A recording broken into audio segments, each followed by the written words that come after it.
Confirmation bias. You're scrolling late at night. A headline catches your eye.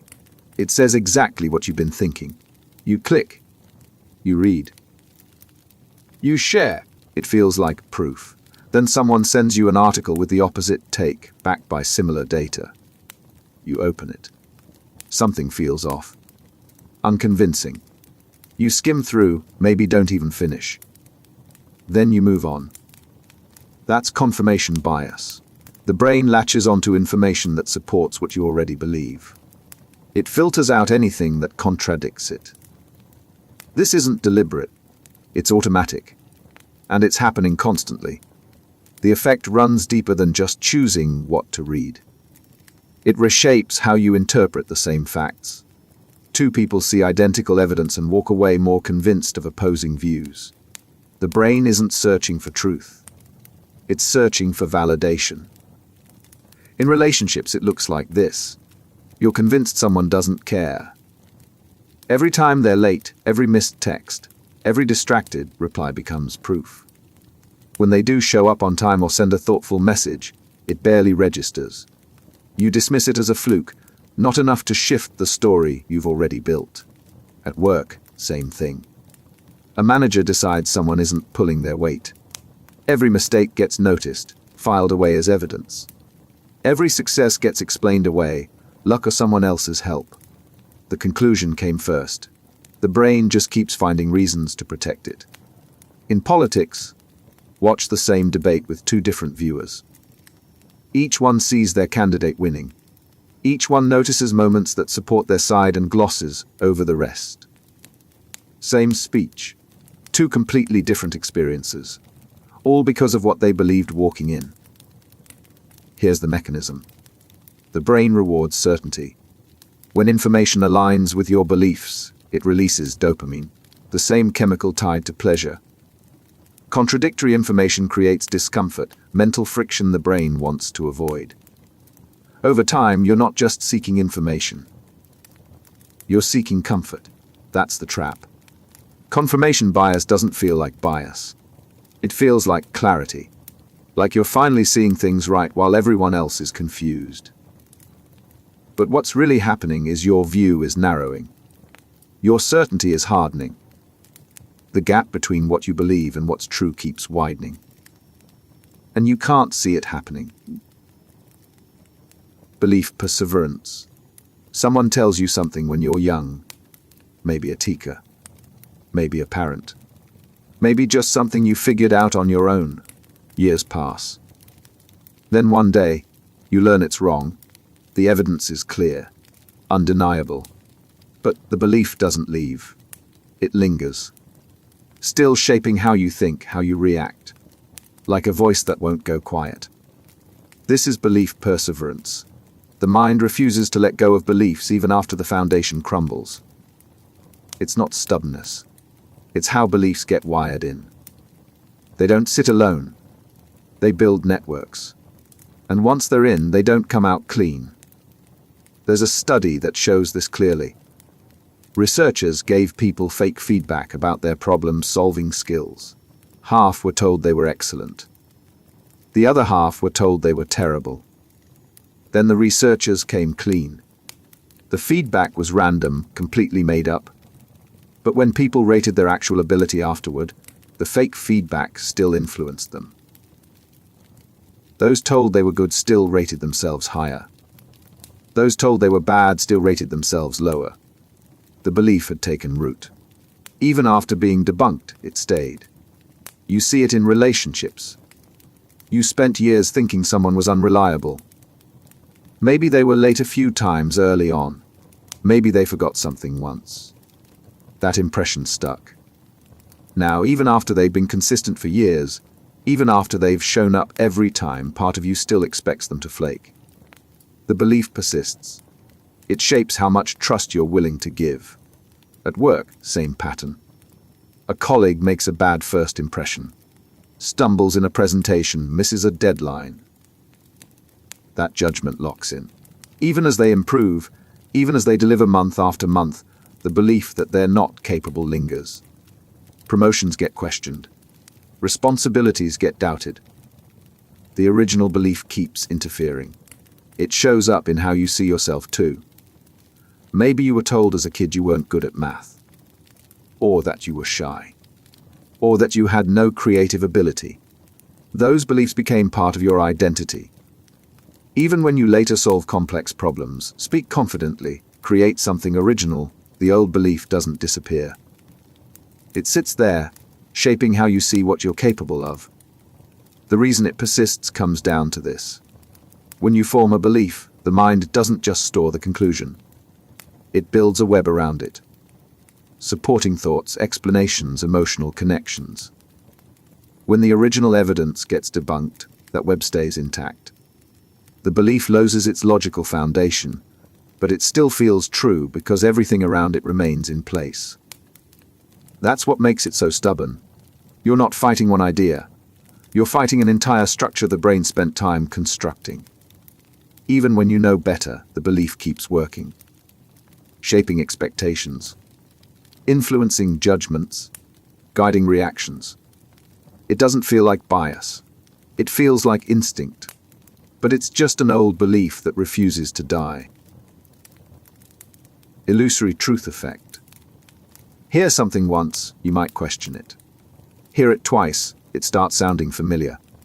Hear it 10 times, and suddenly it feels like common knowledge. Doesn't matter if it's true. Doesn't matter if there's any evidence behind it. Repetition alone is enough to make a lie feel real. Welcome to the illusory truth effect. The more you're exposed to a statement, the more your brain mistakes familiarity for truth. It's not a flaw in your judgment. It's how memory works. And it's being used against you constantly. The mechanism is straightforward. When you encounter information repeatedly, it becomes easier to process. That ease feels like recognition. And your brain interprets that recognition as validity. The statement didn't get more accurate. It just got more comfortable. But comfort and truth aren't the same thing. This is how misinformation spreads. A false claim gets posted, shared, reposted. Each time you see it, even if you don't engage, your brain logs it as familiar. Eventually, that familiarity overrides your critical thinking. You start accepting it not because you verified it, but because you've seen it enough times that it feels right. Advertising works the same way. A brand repeats the same slogan over and over. Buy this, feel better. Use this, look younger. The claim doesn't need to be proven. It just needs to be repeated until your brain stops questioning it and starts assuming it must be true. In politics, watch how talking points get hammered into the public consciousness. The same phrase, the same accusation, the same narrative repeated across every platform until it becomes background noise. People stop fact-checking because the statement feels so familiar it must have come from somewhere credible. But familiarity isn't credibility. It's just repetition dressed up as knowledge. Even in relationships, this shows up. Someone tells you the same story about themselves enough times, you stop questioning the details. They say they're always the victim, always misunderstood, always the one who tried harder. Hear it enough, and you start believing it, even when their actions show something different. The danger isn't just that you believe false things. It's that you stop noticing when you started believing them. The shift happens quietly. One day you're skeptical, the next you're certain. And you can't pinpoint when repetition became conviction. Cognitive dissonance. You believe you're a good person. Then you do something that contradicts that. Maybe you snap at someone who didn't deserve it. Maybe you make a choice you know isn't right. The clash hits immediately. Your belief about yourself and your actual behavior don't line up. That discomfort, that mental friction, it's unbearable. So your brain does what it always does when faced with two conflicting truths. It rewrites one of them. This is cognitive dissonance. The psychological tension that arises when your beliefs and actions collide. And instead of changing your behavior, most people change their beliefs to match what they've already done. The mind can't sit with contradiction. It needs coherence. So when dissonance shows up, the brain hunts for a way to resolve it. And the easiest path is almost never admitting you were wrong. It's justifying why you were right all along. Someone buys something expensive they can't afford. The moment after the purchase, the guilt kicks in. But instead of returning it, they tell themselves they deserved it. They worked hard. Everyone else spends money on themselves.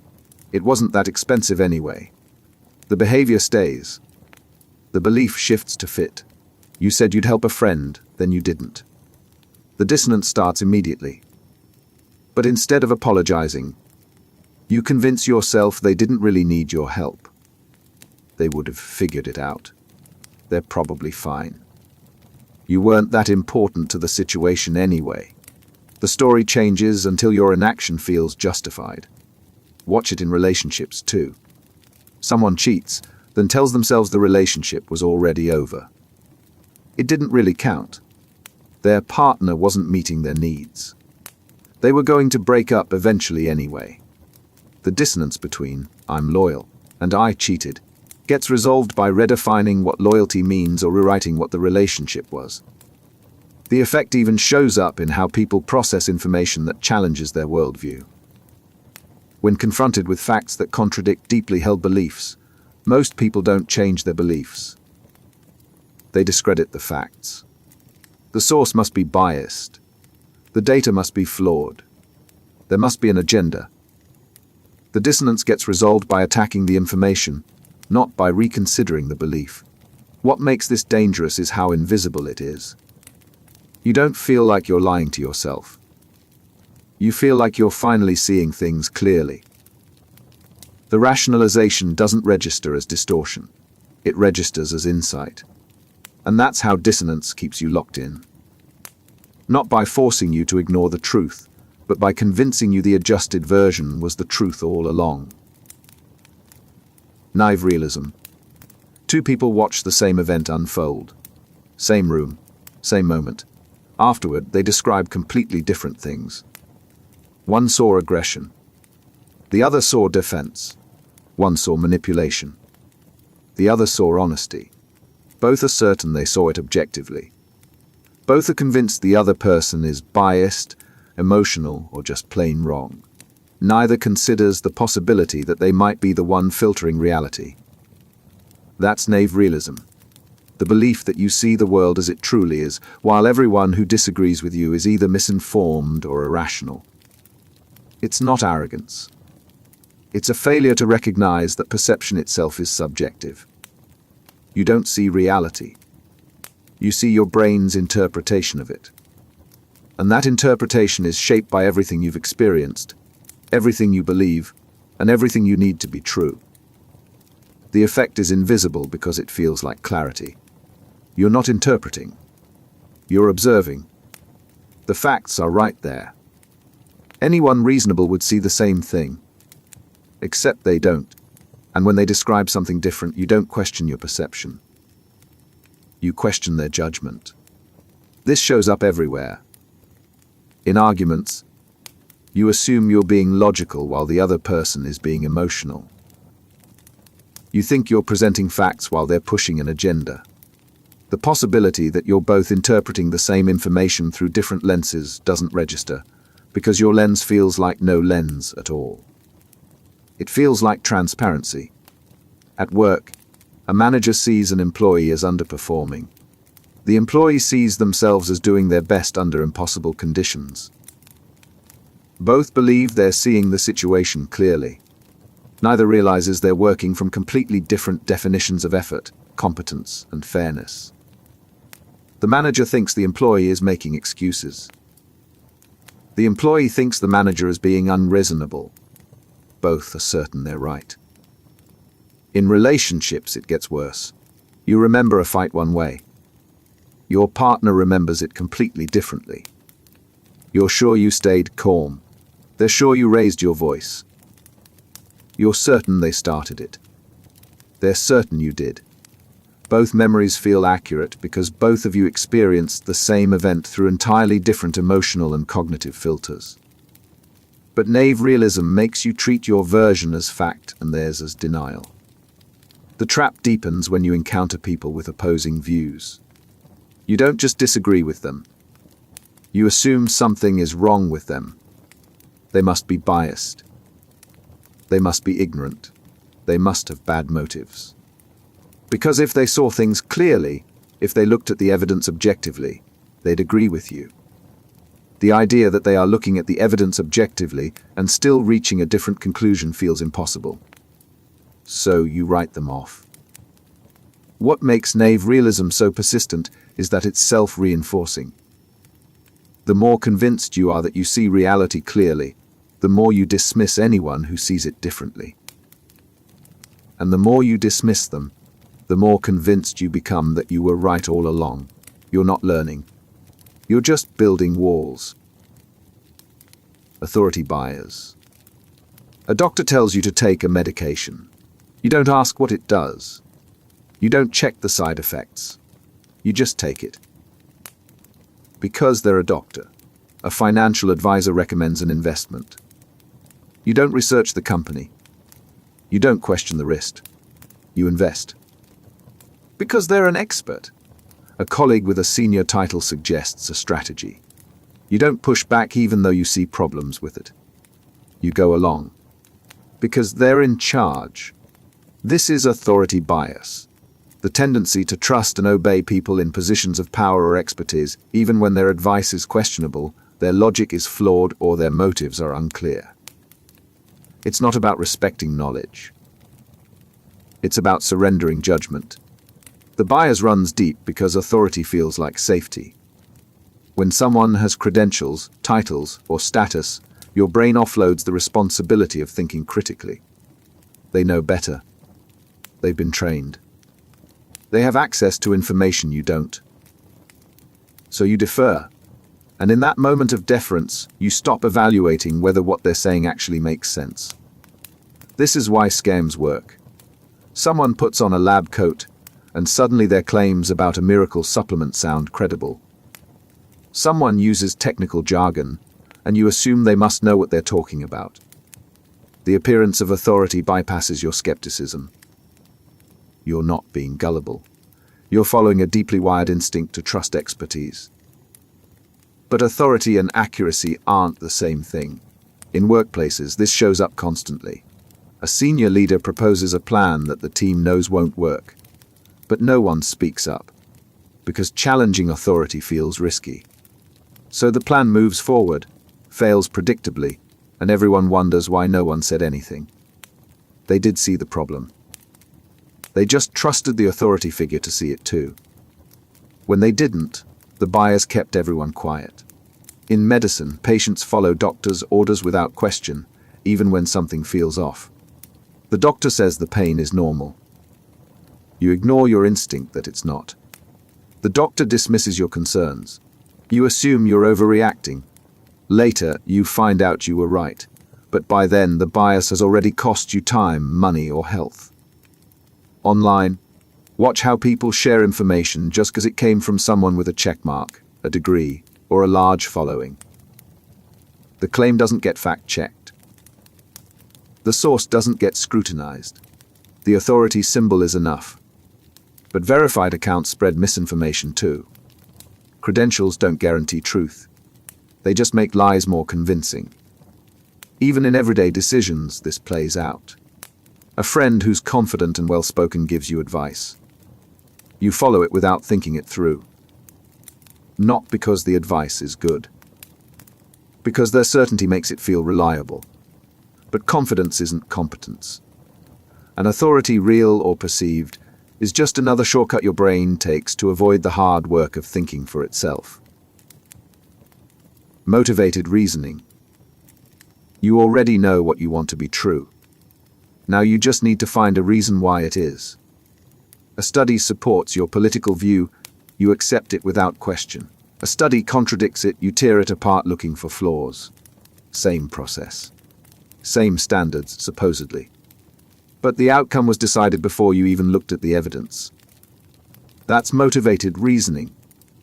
Your brain doesn't evaluate information objectively. It defends conclusions you've already committed to. You think you're analyzing. You're actually justifying. The process feels rational. You're looking at data. You're considering arguments. You're weighing evidence. But the scale is rigged from the start.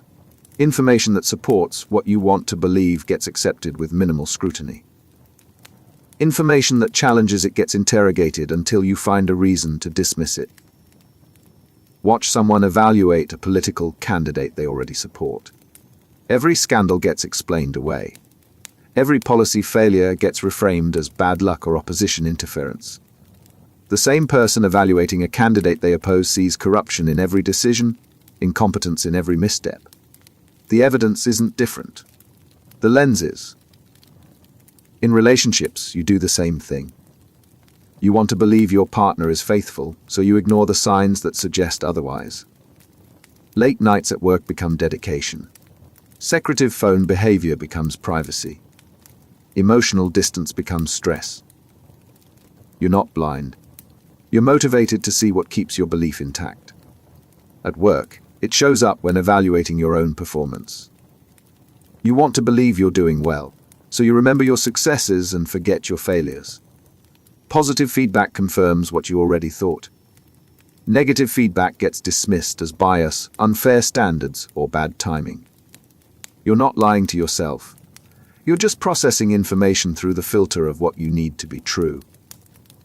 The mechanism isn't dishonesty. It's selectivity. Your brain scans for evidence that supports the conclusion it wants, then stops searching once it finds enough to justify it. Contradictory evidence doesn't get the same treatment. It gets scrutinized, nitpicked, and discarded. Not because you're trying to deceive yourself, because the conclusion was never up for debate. Motivated reasoning doesn't feel like bias. It feels like clarity. You think you're being thorough. You think you're being fair. But you're not searching for truth. You're searching for permission to keep believing what you already decided was true. Overconfidence effect. Ask people how good they are at driving. Most will say above average. Ask them how good they are at their job. Most will say better than their peers. The math doesn't work. Not everyone can be above average, but everyone thinks they are. This is the overconfidence effect. People consistently overestimate their abilities, their knowledge, and their control over outcomes. It's not occasional, it's systematic, and it's nearly universal. The bias shows up strongest in areas where feedback is vague or delayed. If you're bad at something and you know it immediately, the overconfidence fades. But when results take time, when success is hard to measure, when there's room for interpretation, overconfidence thrives. Investors are a perfect example. Most believe they can beat the market. Most can't. But because losses get explained as bad luck and gains get credited to skill, the belief persists. You remember the trades that worked. You forget the ones that didn't. And when the evidence is mixed, your brain defaults to believing you're better than you are. In everyday decisions, this plays out constantly. You think a project will take 2 hours. It takes 5. You think you'll stick to a budget. You don't. You think you'll remember something without writing it down. You forget. But each time you explain it away as an exception, rather than updating your belief about your actual abilities. The effect gets worse the less you know. Studies show that people with the least expertise in a subject are often the most confident in their opinions about it. They don't know enough to recognize what they don't know, so they mistake familiarity for understanding and opinions for facts. Even in high-stakes situations, overconfidence persists. Doctors overestimate the accuracy of their diagnoses. Lawyers overestimate their chances of winning cases. Engineers underestimate how long projects will take. It's not incompetence. It's the brain's tendency to see its own judgments as more reliable than they actually are. What makes this dangerous is how invisible it is. You don't feel overconfident. You feel appropriately confident. The gap between what you think you know and what you actually know stays hidden because your brain fills in the blanks with certainty. And that certainty feels like knowledge. But it's not. It's just your mind protecting you from recognizing how much you're guessing.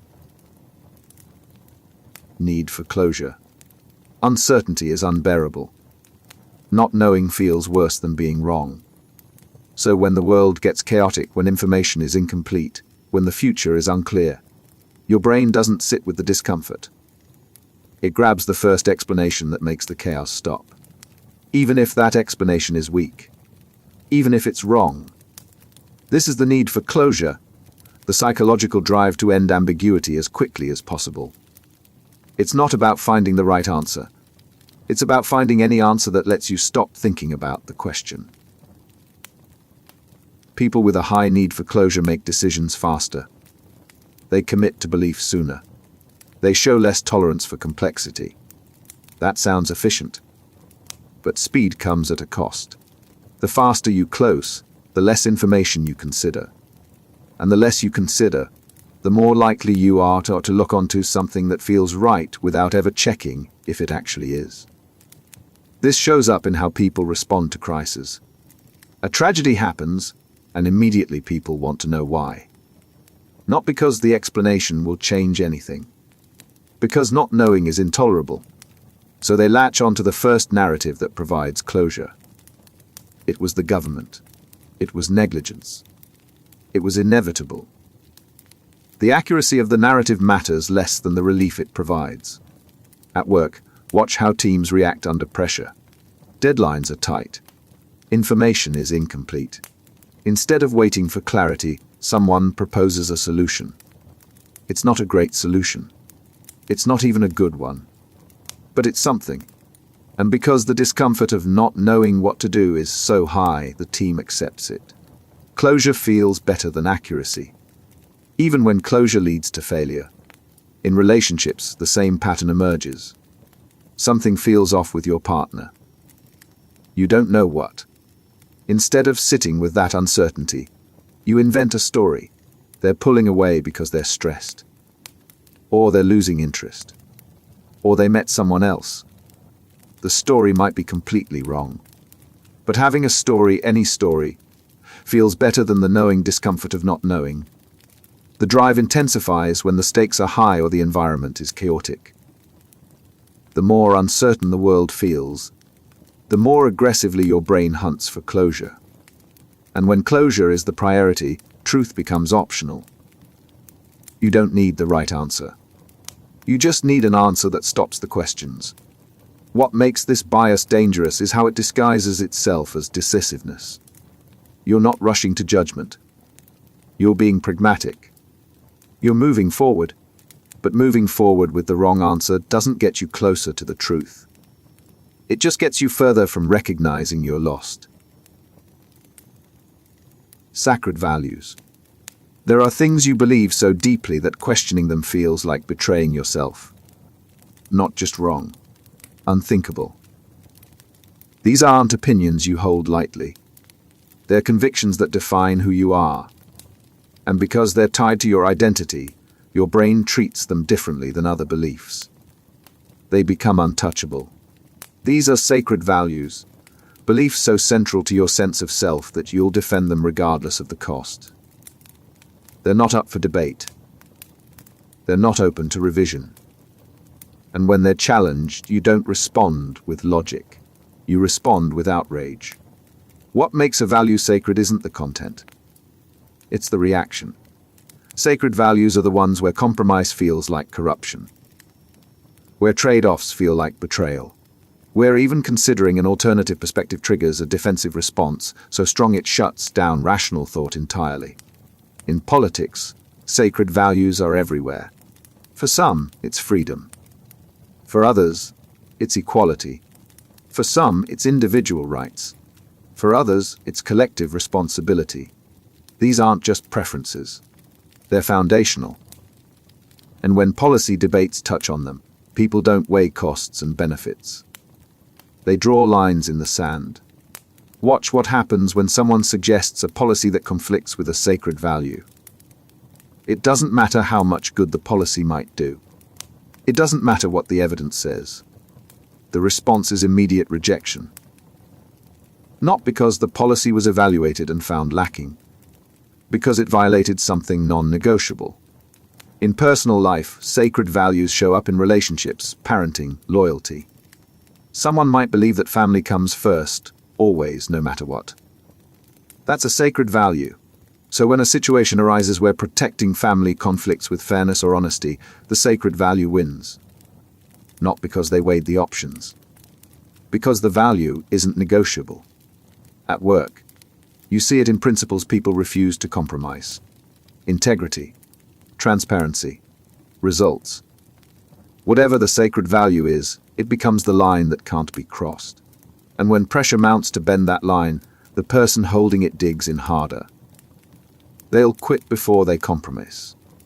Not because the stakes are always that high, because giving in feels like losing a part of themselves. The problem with sacred values isn't that they exist. It's that they make you inflexible. When a value is sacred, you stop asking whether it's right for this situation. You stop weighing trade-offs. You stop updating based on new information.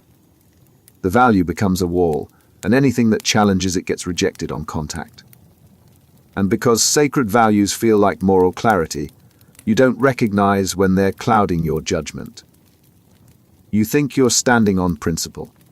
But principle without flexibility is just another way of refusing to think.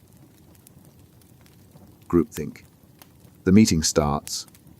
Someone proposes an idea. It's flowed. You see the problems immediately, but no one else speaks up. So you stay quiet. Maybe you're wrong. Maybe you're missing something. One by one, people nod in agreement. The idea gains momentum. And now, even though you still see the flaws, saying something feels like disrupting consensus. So you let it go. Later, the idea fails. Predictably. And when the team reviews what went wrong, it turns out everyone saw the problems. But no one said anything. Because everyone assumed everyone else agreed.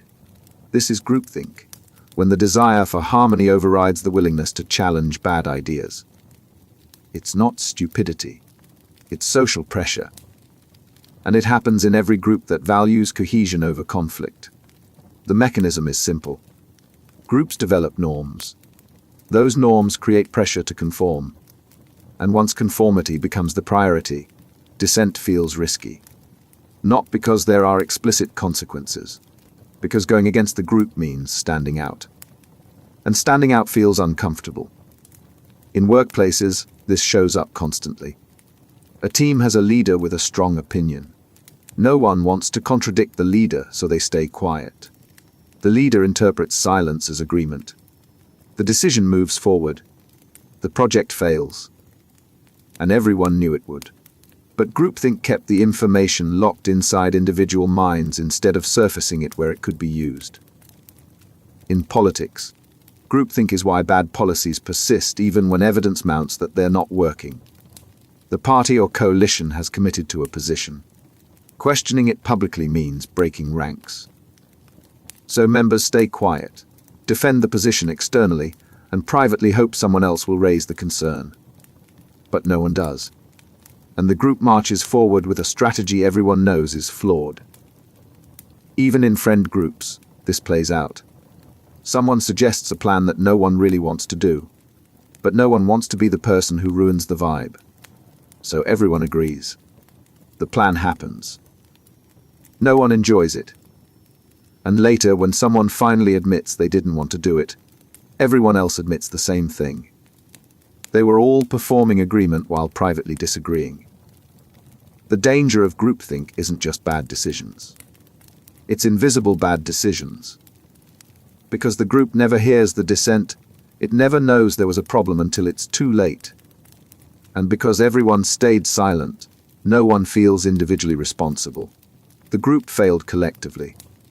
But no single person takes the blame.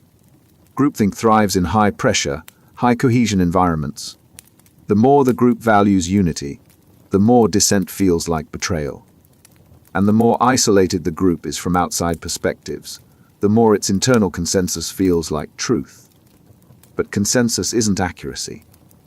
It's just everyone agreeing to stop questioning. Pluralistic ignorance.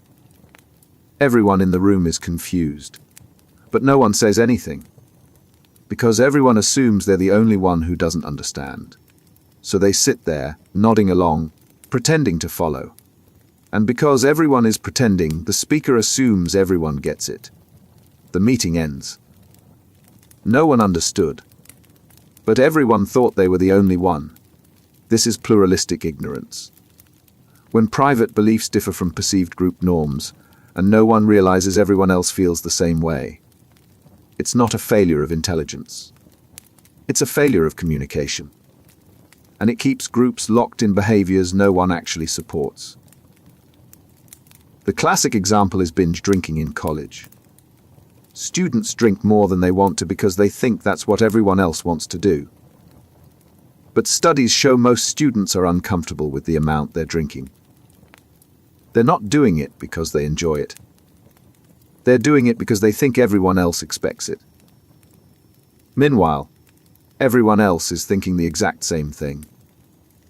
The norm persists not because people believe in it, but because everyone believes everyone else believes in it. At work, this plays out in long hours. People stay late not because they have work to finish, but because leaving on time feels like slacking. Everyone thinks everyone else is committed to staying, so they all stay. But privately, most of them want to leave. They're not working. They're performing dedication. And because everyone is performing, no one realizes the norm is built on a false assumption. In social settings, watch what happens during uncomfortable moments. Someone makes an offensive joke. No one laughs. But no one objects either. Each person assumes the others are fine with it, so they stay silent to avoid seeming oversensitive. The joke teller interprets the silence as acceptance and keeps going. Later, people admit they were uncomfortable. But in the moment, pluralistic ignorance kept everyone quiet. Even in close relationships, this shows up. A couple might both be unhappy but afraid to bring it up because they think the other person is content. So they stay together, both silently miserable, each one believing they're the only one who feels that way. The relationship deteriorates not because they don't care about each other, but because neither one realizes the other feels the same. The mechanism is straightforward. People rely on visible behavior to gauge what others think. But behavior is performative. People act the way they think they're supposed to act, not the way they actually feel. So, everyone ends up basing their behavior on a misreading of everyone else's behavior. And the cycle reinforces itself. What makes pluralistic ignorance so persistent is that it's self-sustaining. No one speaks up because they think they're alone. And because no one speaks up, everyone continues thinking they're alone. The norm stays in place not because anyone supports it, but because everyone is too afraid to be the first one to challenge it. Dogmatism. Your position isn't just right. It's obviously right. So obvious that anyone who disagrees must be missing something fundamental. Maybe they're uninformed. Maybe they're biased. Maybe they're just not thinking clearly. But there's no version of reality where you're the one who's wrong. This is dogmatism, the refusal to consider that your core beliefs might be incorrect. It's not confidence in your ideas. It's the elimination of doubt as a possibility. And once doubt is off the table, so is growth. Dogmatic thinking doesn't announce itself. You don't wake up one day and decide to stop being open-minded. It happens gradually. A belief hardens from preference to conviction. Then from conviction to fact. And once it reaches fact status in your mind, questioning it feels absurd. Why would you question a fact? The shift shows up in how you engage with disagreement. Early on, you might listen to opposing views and explain why you think differently. But as dogmatism sets in, you stop engaging. You don't need to hear the other side because you already know they're wrong. The conversation becomes a formality. You're not there to learn. You're there to correct. Watch this in political debates. Someone starts with a position they believe strongly. Over time, that position becomes not just their view but the only rational view. Alternative perspectives aren't treated as different conclusions from the same evidence. They're treated as failures of logic or morality. The dogmatist doesn't see themselves as closed-minded. They see themselves as the only one thinking clearly. In relationships, dogmatism destroys communication. One person decides they know what the problem is. The other person tries to explain their perspective. But the dogmatic partner isn't listening. They've already diagnosed the issue, and any alternative explanation is dismissed as denial or deflection. The relationship stops being a partnership. It becomes one person insisting and the other person giving up. At work, dogmatic leaders shut down innovation. They've built a mental model of how things should work, and anything that doesn't fit that model gets rejected. Employees stop suggesting new ideas because they know the response will be dismissal. The organization stagnates not because it lacks talent, but because the person in charge refuses to consider they might be wrong. What makes dogmatism so dangerous is how much it feels like strength. You're not being stubborn. You're being principled. You're not being closed-minded. You're being clear-sighted. But clarity without flexibility is just blindness wearing a different name. And once you've decided you can't be wrong, you've stopped learning entirely. Cognitive rigidity. The way you've always done it works. So why change? A new approach might be better, but better isn't worth the discomfort of relearning. The old method is familiar, predictable, safe. Even when it stops working as well as it used to, you stick with it. Because adapting feels harder than enduring. This is cognitive rigidity, the brain's resistance to changing established patterns of thought or behavior. It's not stubbornness. It's mental inertia. And the longer a pattern is in place, the harder it becomes to break. The effect shows up most clearly when circumstances change but thinking doesn't. A strategy that worked for years stops producing results. Instead of adjusting, you double down. You assume the problem is execution, not approach. So you work harder using the same methods, convinced that effort will compensate for obsolescence. It doesn't. In workplaces, watch how people react to new systems. A company introduces updated software. It's more efficient, better designed. But employees resist. Not because the old system is better, because it's familiar.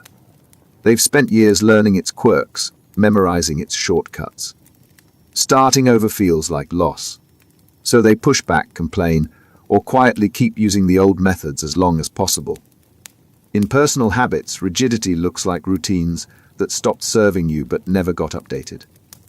You take the same route to work even though traffic patterns shifted. You stick with the same workout even though your body adapted years ago. You have the same arguments with your partner using the same words because that's the script you've always followed. The pattern isn't working, but changing it requires mental effort you're not willing to spend. The mechanism behind this is efficiency. The brain loves shortcuts. Once it learns a reliable way to handle something, it automates that response. Automation saves energy, but it also creates resistance to alternatives. Even when a new approach would be better, your brain defaults to the old one because the old one requires less conscious effort. This is why older beliefs are harder to change than newer ones.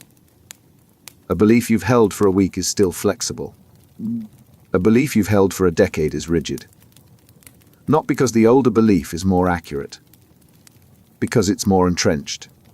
Your brain has built entire frameworks around it.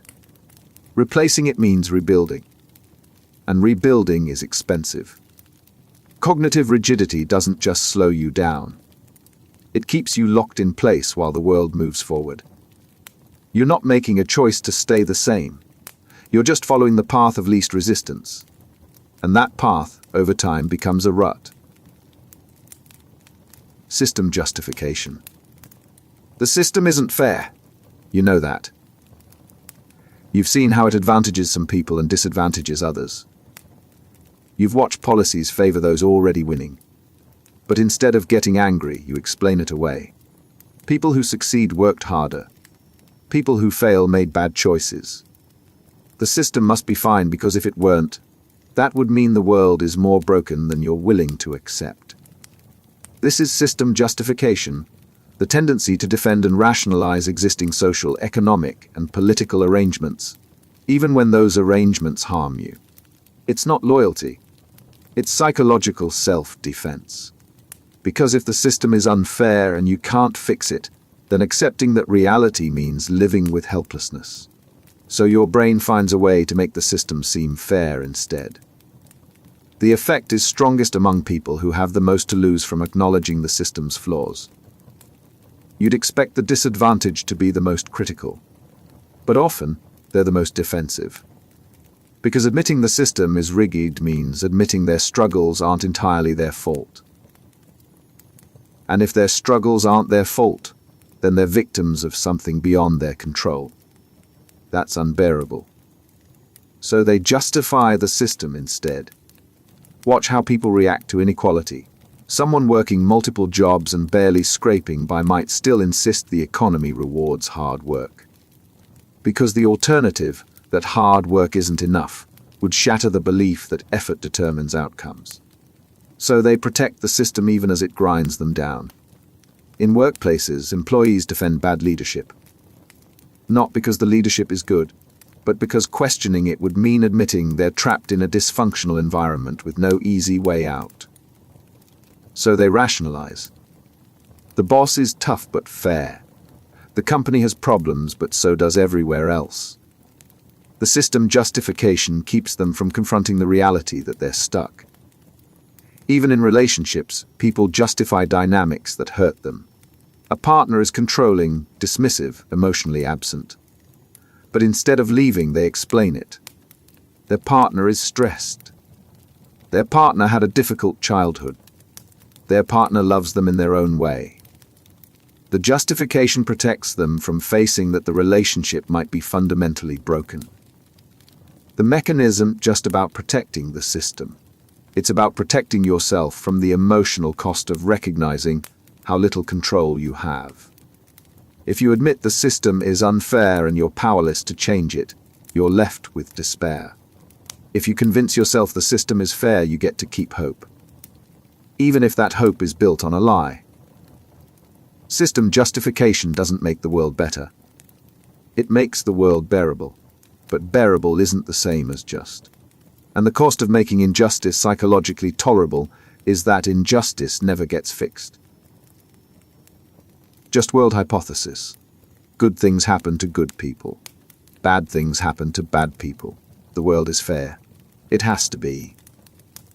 Because if it isn't, if suffering is random and virtue goes unrewarded, then nothing makes sense. So when something terrible happens to someone, your brain looks for a reason. They must have done something. They must have made a mistake. Because the alternative that tragedy is arbitrary is too unsettling to accept. This is the just world hypothesis, the belief that people get what they deserve. It's not a conscious philosophy. It's a cognitive reflex designed to make the world feel predictable and controllable. But it comes with a cost. It turns victims into suspects. The bias shows up immediately after something bad happens. Someone gets seriously ill. Instead of sympathy, the first question people ask is about lifestyle. Did they smoke? Did they eat poorly? Were they stressed? The search isn't for understanding. It's for blame. Because if the illness was caused by something they did, then it's preventable. And if it's preventable, then it won't happen to you as long as you avoid those mistakes. The same pattern emerges with crime. Someone gets robbed. The response isn't just outrage at the robber. It's scrutiny of the victim. Why were they in that neighborhood? Why were they alone? Why didn't they take precautions? The implication is clear. If they'd made better choices, this wouldn't have happened, which means the world is still just. Bad things only happen when you make bad decisions. In workplaces, watch how people react to layoffs. Someone loses their job. Coworkers immediately start analyzing. They must not have worked hard enough. They must have had performance issues. They must have upset the wrong person. The just world hypothesis protects the remaining employees from the reality that the same thing could happen to them for no reason at all. Even in poverty, this shows up. People assume those struggling financially made poor choices. They should have saved more. They should have pursued better opportunities. They should have planned ahead. The belief that poverty is deserved allows others to feel secure in their own stability. Because if poverty only happens to people who make mistakes, then avoiding poverty is just a matter of making the right choices. What makes this bias so cruel is that it punishes people twice. First, they suffer the bad event. Then they suffer the judgment that they somehow caused it. And that judgment doesn't just come from others. It comes from themselves. Victims internalize the just world belief and start blaming themselves for things that were never in their control. The just world hypothesis isn't about fairness. It's about fear. The world is chaotic. Bad things happen to people who did nothing wrong. Accepting that means accepting vulnerability. So the brain invents a narrative where suffering is earned. It's not true. But it's comforting. And comfort, in this case, comes at the price of compassion. Ingroup Bias. Your group is better. Not because you've measured it objectively. Because it's yours. Your team is more competent. Your community is more trustworthy. Your side is more moral. You didn't evaluate these claims. You just believe them. And that belief shapes everything from who you hire to whose suffering you care about. This is ingroup bias, the tendency to favor people who belong to the same group as you while viewing outsiders with suspicion or indifference. It's automatic, tribal, and it operates even when the group is arbitrary. Studies show this happens with the smallest distinctions. Researchers randomly assign people to groups based on meaningless criteria like a coin flip. Within minutes, group members start favoring their own. They rate their group as smarter, fairer, more cooperative. Not because they have evidence, because the group is theirs. And once that identity forms, loyalty follows. In workplaces, ingroup bias determines who gets opportunities. Managers hire people who remind them of themselves. Teams trust members who share their background. Outsiders, no matter how qualified, are viewed with skepticism. It's not explicit discrimination. It's the unconscious comfort of familiarity. And that comfort consistently advantages people who already fit in. In politics, the bias becomes tribal. Your party's scandals get explained away. The other party's scandals confirm everything you already believed about them. When your side makes a mistake, it's an exception. When their side makes a mistake, it's proof of corruption. You're not evaluating actions. You're evaluating team jerseys. Even in friendships, ingroup bias shapes perception. Your friends are given the benefit of the doubt. Strangers aren't. Your friend cancels plans, it's understandable. Someone you barely know cancels plans, they're flaky. Your friend makes an insensitive comment, it was a joke.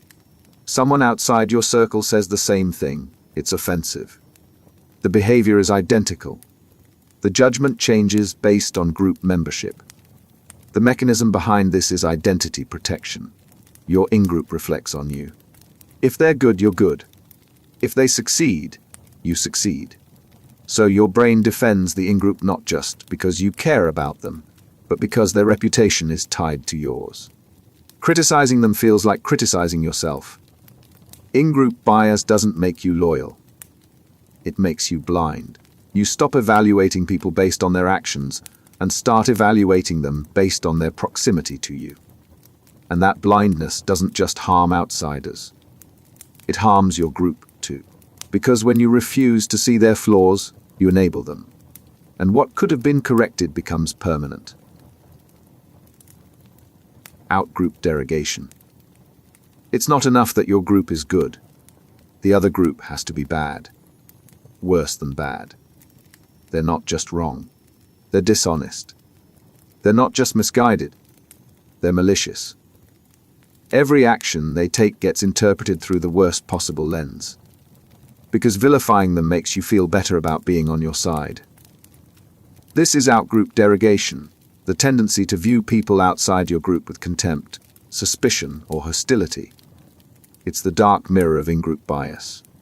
And while ingroup bias builds loyalty, outgroup derogation builds walls. The bias doesn't require real conflict. It just requires difference. Researchers show this with minimal group experiments. Divide people randomly into groups, and within minutes, they're not just favoring their own, they're disparaging the others. The outgroup is lazy. They're selfish. They don't follow the rules. None of this is based on observation. It's based on the need to justify why your group deserves to be on top. In politics, outgroup derogation is everywhere. The other side isn't just proposing different policies. They're destroying the country. They're not just mistaken. They're enemies. And once you've labeled someone an enemy, everything they do confirms it. They propose a bill, it's a power grab. They compromise, it's weakness. They stand firm, it's obstruction. The substance doesn't matter. The team does. In workplaces, watch how departments talk about each other. Sales thinks marketing is out of touch. Marketing thinks sales is reckless. Engineering thinks both are clueless. Each group develops a narrative where the outgroup is the problem. Not because of evidence. Because derogating the other group makes your group's failures easier to excuse. Even in communities, this shows up. Neighborhoods develop reputations. One area is seen as dangerous. Another as pretentious. People who live there get painted with the same brush. It doesn't matter that individuals vary. The outgroup label flattens them into a caricature. And once the caricature is set, every interaction is filtered through it. The mechanism is simple. Derogating the outgroup elevates the ingroup. If they're bad, you're good. If they're the problem, you're the solution. It's a zero-sum mental game where tearing others down feels like building yourself up. But it's not. It's just deepening the divide. What makes outgroup derogation dangerous is how it escalates. It starts with small judgments. They're a little different, a little less competent, a little less trustworthy. But those judgments compound. Difference becomes inferiority. Inferiority becomes threat. And once they're a threat, any action against them feels justified. Not because they did anything. Because your brain needs them to be the villain so you can be the hero. Moral conviction.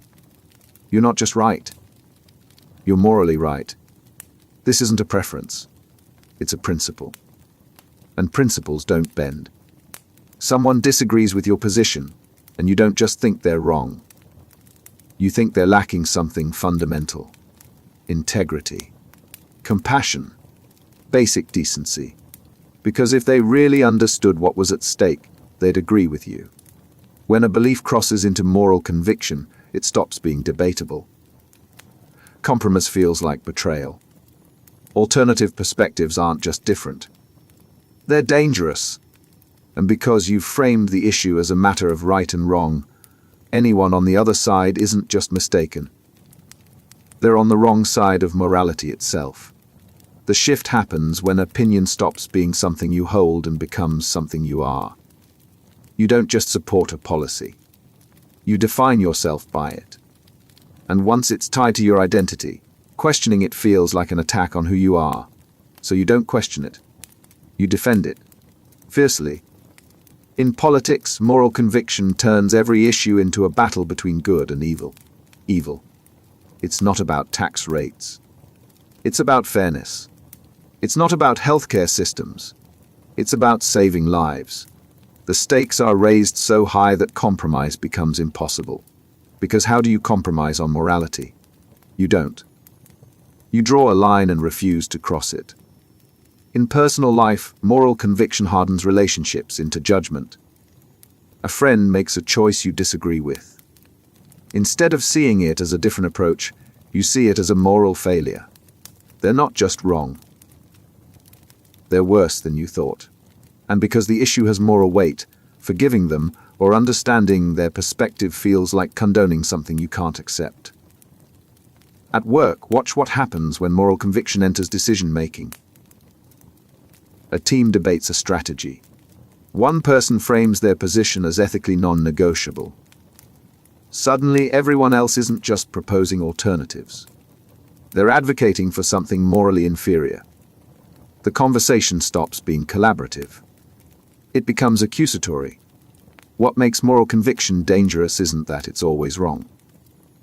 Sometimes the moral stance is justified. The problem is that once you've decided something is a moral issue, you've removed it from the realm of discussion. You're no longer open to evidence. You're no longer willing to consider trade-offs. You've decided the conclusion, and anything that challenges it isn't just incorrect. It's immoral. And immoral things don't deserve consideration. Identity protective cognition. A study comes out. It contradicts something you believe. But instead of updating your view, you attack the study. The methodology was flawed. The sample size was too small. The researchers had an agenda. You find reasons to dismiss it, not because you evaluated it fairly, because accepting it would mean admitting you were wrong about something central to who you are. This is identity protective cognition, the brain's reflex to reject information that threatens your sense of self. It's not about truth. It's about preservation. And when your identity is on the line, accuracy becomes optional. The effect is strongest with beliefs tied to group membership. You're not just a person who thinks a certain way. You're a member of a community that thinks that way. Changing your belief would mean distancing yourself from that community. So your brain protects you from that loss by rejecting the information before it can do damage. Watch how people process climate science. The data doesn't split along intelligence lines. It splits along identity lines. If accepting climate change means aligning with a political group you've spent years opposing, your brain finds reasons to reject it. Not because the science is bad, because accepting it would require you to admit the other side was right about something. And that admission feels like losing part of yourself. In health decisions, the same pattern emerges. Someone gets information that conflicts with their lifestyle choices. Smoking is more dangerous than they thought. Drinking has worse long-term effects. Their diet is contributing to health problems. Instead of adjusting, they hunt for studies that support their current behavior. They're not looking for truth. They're looking for permission to stay the same. Even in relationships, identity protective cognition keeps people locked in dysfunction. You've built an identity around being independent, self-sufficient, someone who doesn't need help. Then a situation arises where asking for support would be the smart move. But asking feels like admitting you're not who you thought you were. So you struggle alone, protecting your identity at the cost of your well-being. The mechanism isn't dishonesty. It's defense. Your brain treats identity like a fortress. Any information that could breach the walls gets examined with extreme suspicion. And if it can't be discredited, it gets reinterpreted until it no longer poses a threat. You're not lying to yourself. You're just making sure the truth doesn't force you to become someone you're not ready to be. Conspiracy mentality. Nothing happens by accident.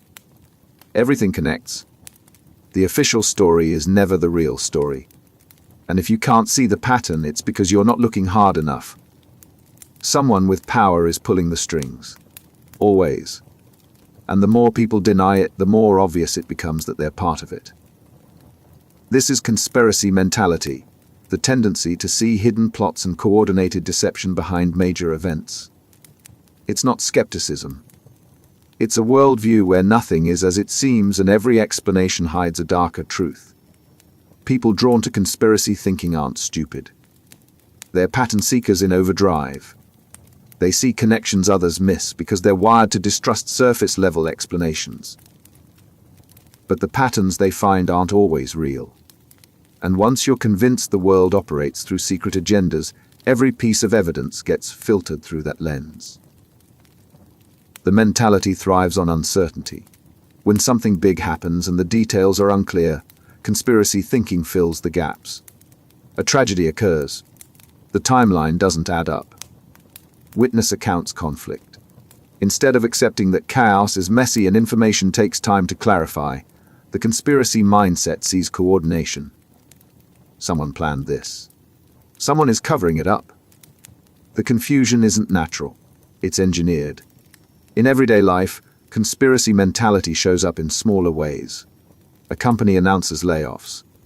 Instead of accepting that business conditions changed, conspiracy thinkers see a planned purge.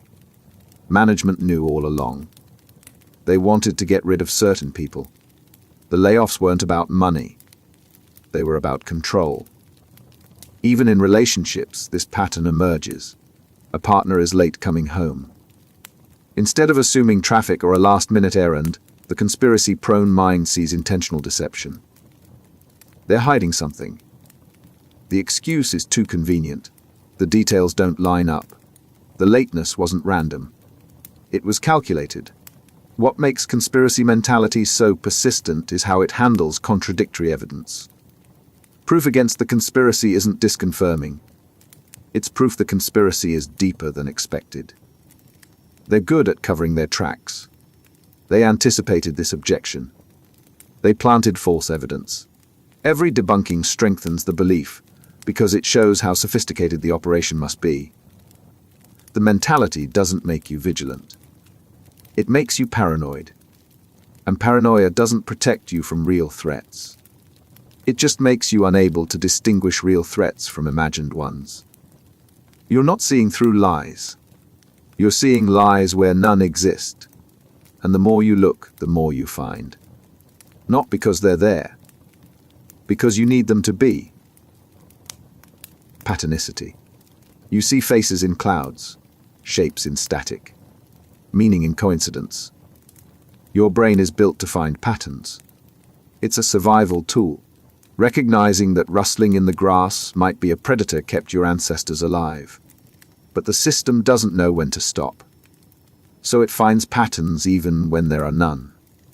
And once it finds them, it convinces you they mean something. This is patternicity, the tendency to perceive meaningful connections in random data. It's not creativity.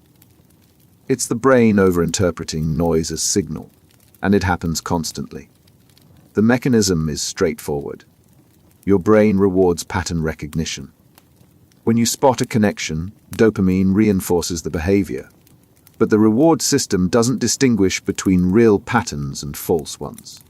So you get the same neurological payoff from connecting dots that don't actually relate. And that payoff makes the false pattern feel just as valid as a real one. In gambling, patternicity keeps people playing. A slot machine pays out twice in a row. Your brain sees a pattern. It's on a hot streak. The next spin is more likely to win. It's not. The machine is random. But the pattern feels real. So you keep feeding it money, chasing a connection that never existed. In superstitions, the same effect drives behavior. You wore a certain shirt and had a good day. Your brain links the two. Now that shirt is lucky. You know logically that clothing doesn't control outcomes. But the pattern is there. And patterns feel like information. So you keep wearing the shirt convinced it's helping. Even in hiring, patternicity creates bias. A manager notices that their best employees all happen to go to similar schools. The brain registers a pattern. Graduates from those schools must be better hirers, but the connection might be random. Or it might reflect the manager's own background, not actual competence. The pattern isn't predictive, it's just visible. And visibility makes it feel meaningful. The danger isn't just false beliefs. It's missed opportunities. When you lock onto a pattern that isn't real, you stop looking for the actual causes. You explain success and failure through correlations that don't matter. And while you're chasing phantom patterns, the real factors stay hidden. Patternicity doesn't make you insightful. It makes you confident in insights that don't exist. And that confidence is indistinguishable from the confidence you feel when you spot something real. So you can't tell the difference, and neither can anyone else. Apophenia. The numbers line up, the dates match, the symbols repeat. It can't be coincidence. There's a message here. You're seeing something others miss, and the more you look, the clearer it gets. Connections emerge everywhere. Hidden meanings reveal themselves. You're not imagining it. The pattern is real. You're just the first one to notice. This is apophenia, seeing patterns and connections where none objectively exist. It's patternicity taken further. Not just finding patterns in randomness, but building entire narratives around them. And those narratives feel like discovery. The brain doesn't just want patterns. It wants stories. When disconnected events happen, your mind links them into a sequence. Cause and effect, intention and outcome. The story makes the chaos manageable. But the story isn't always true. Sometimes it's just your brain imposing structure on randomness because structure feels better than accepting that things happen for no reason. In extreme cases, apophenia drives delusion. Someone starts seeing messages in everyday occurrences. A license plate, a song on the radio, a stranger's comment. Each one feels deliberate, meant for them. The universe is communicating, or someone is watching. The connections multiply. The narrative expands. And because each new connection reinforces the last, the belief becomes unshakable. But apophenia doesn't only show up in mental illness. It shows up in everyday thinking. You hear a name twice in one day. It feels significant, like the universe is telling you to reach out to that person. It's not. It's coincidence. But your brain doesn't accept coincidence easily. It needs meaning. So it manufactures it. In investing, apophenia convinces people they've found a secret formula. They notice that a certain event always precedes a market shift. They track it. They base decisions on it. And sometimes it works. Not because the connection is real, but because random chance occasionally aligns with belief. The pattern isn't predictive. It's retrospective. But once you've seen it, you can't unsee it. Even in creative fields, apophenia can mislead. An artist sees deep symbolism in their work that wasn't intentional. A writer finds themes they didn't consciously plant. The interpretation feels true. And maybe it is. Or maybe the brain is just doing what it does best, finding patterns and calling them meaning. Apophenia doesn't reveal hidden truths. It creates convincing fictions. And because those fictions feel like insight, you defend them. You build on them. You let them guide decisions.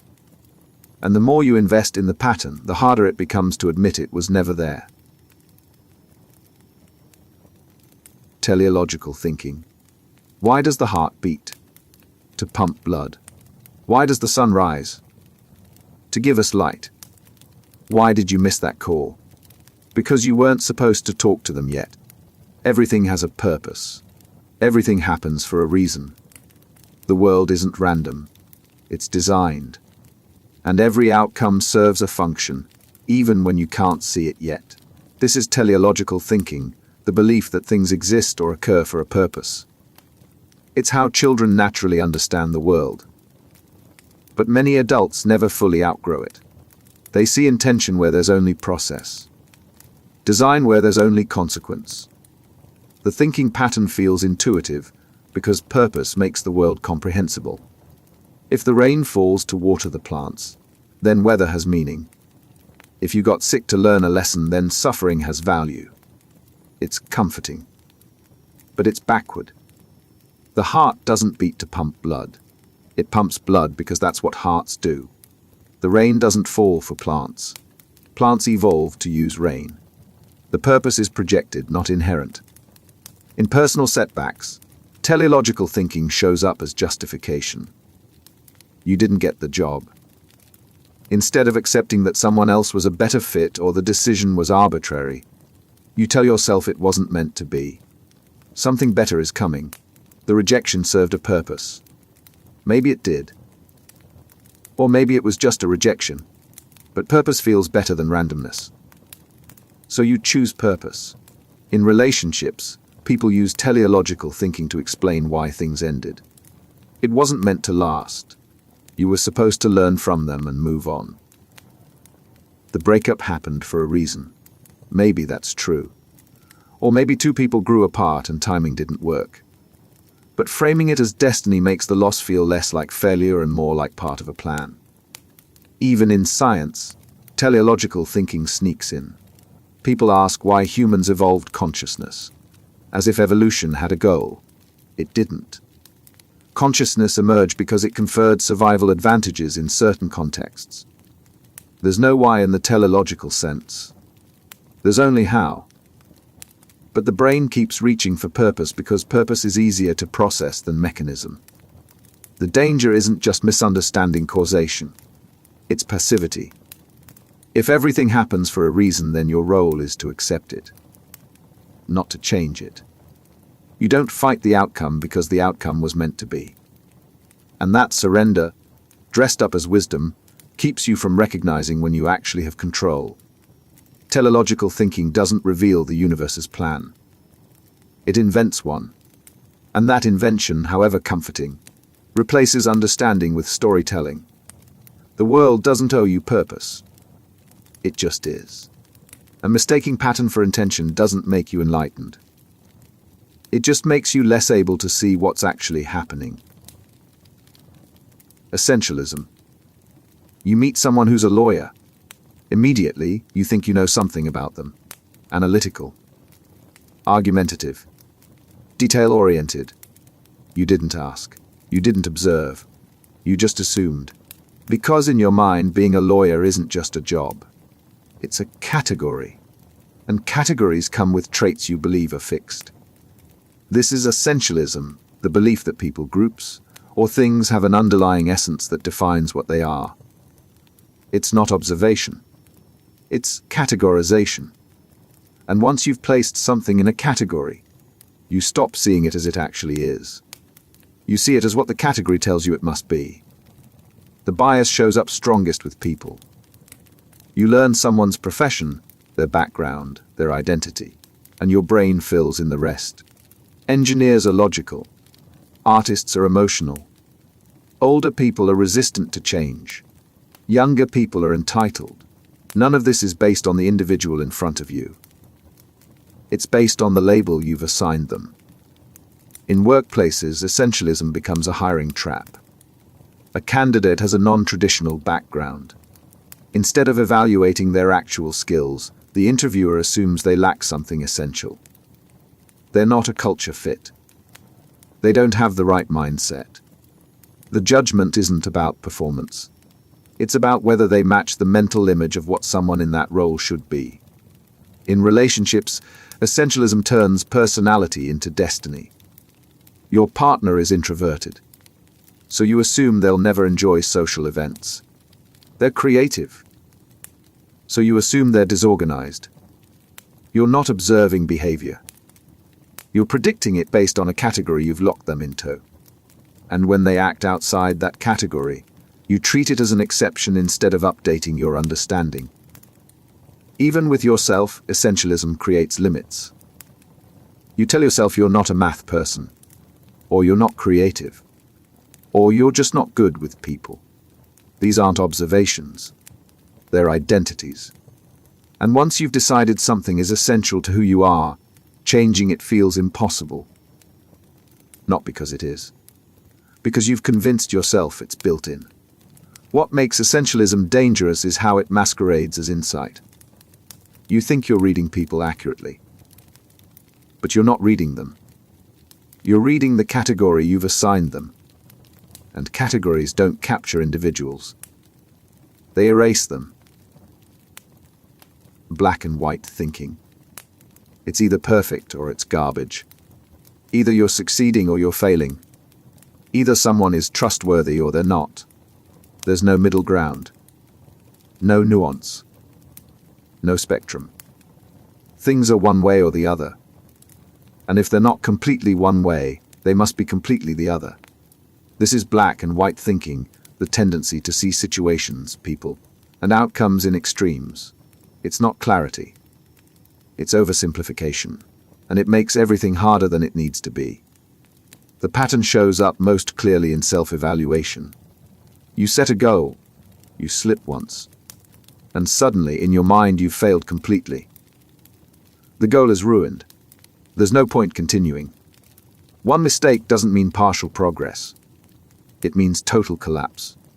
So you quit.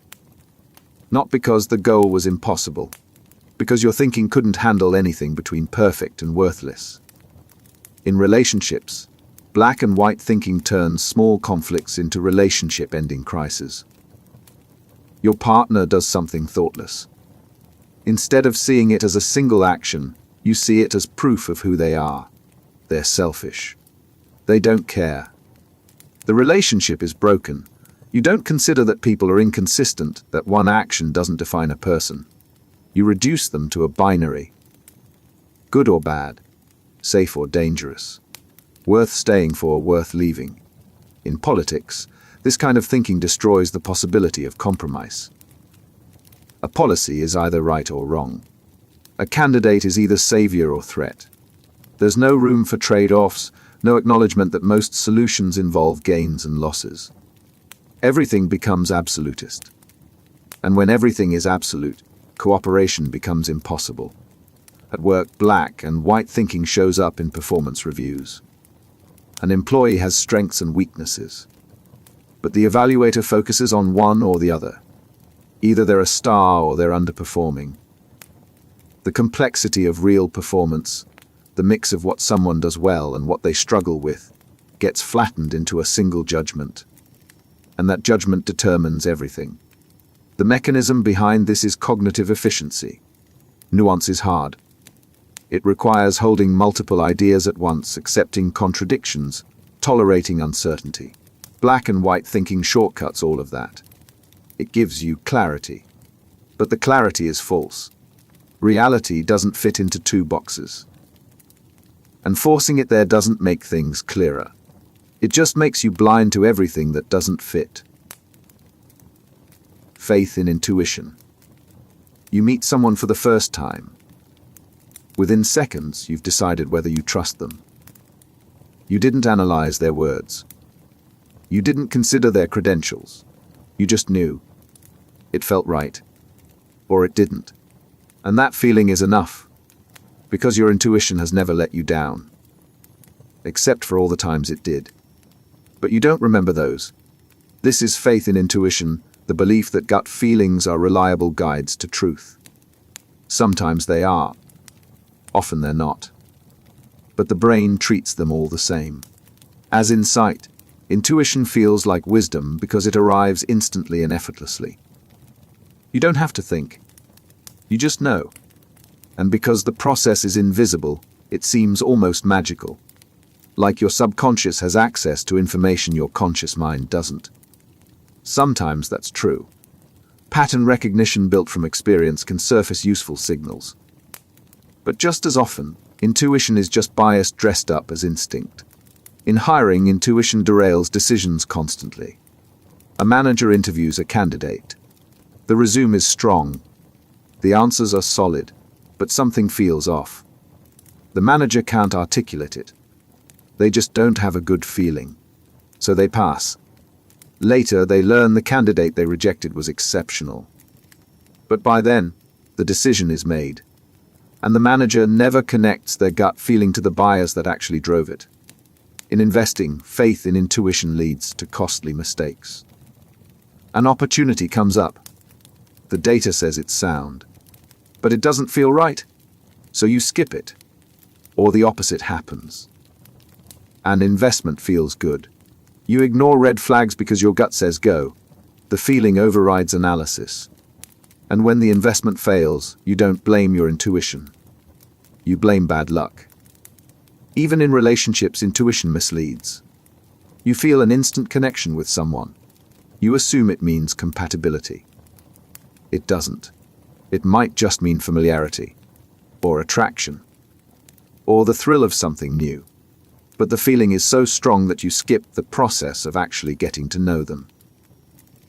And when the relationship doesn't work, you're surprised. Because your intuition told you it would. The problem with intuition isn't that it's always wrong.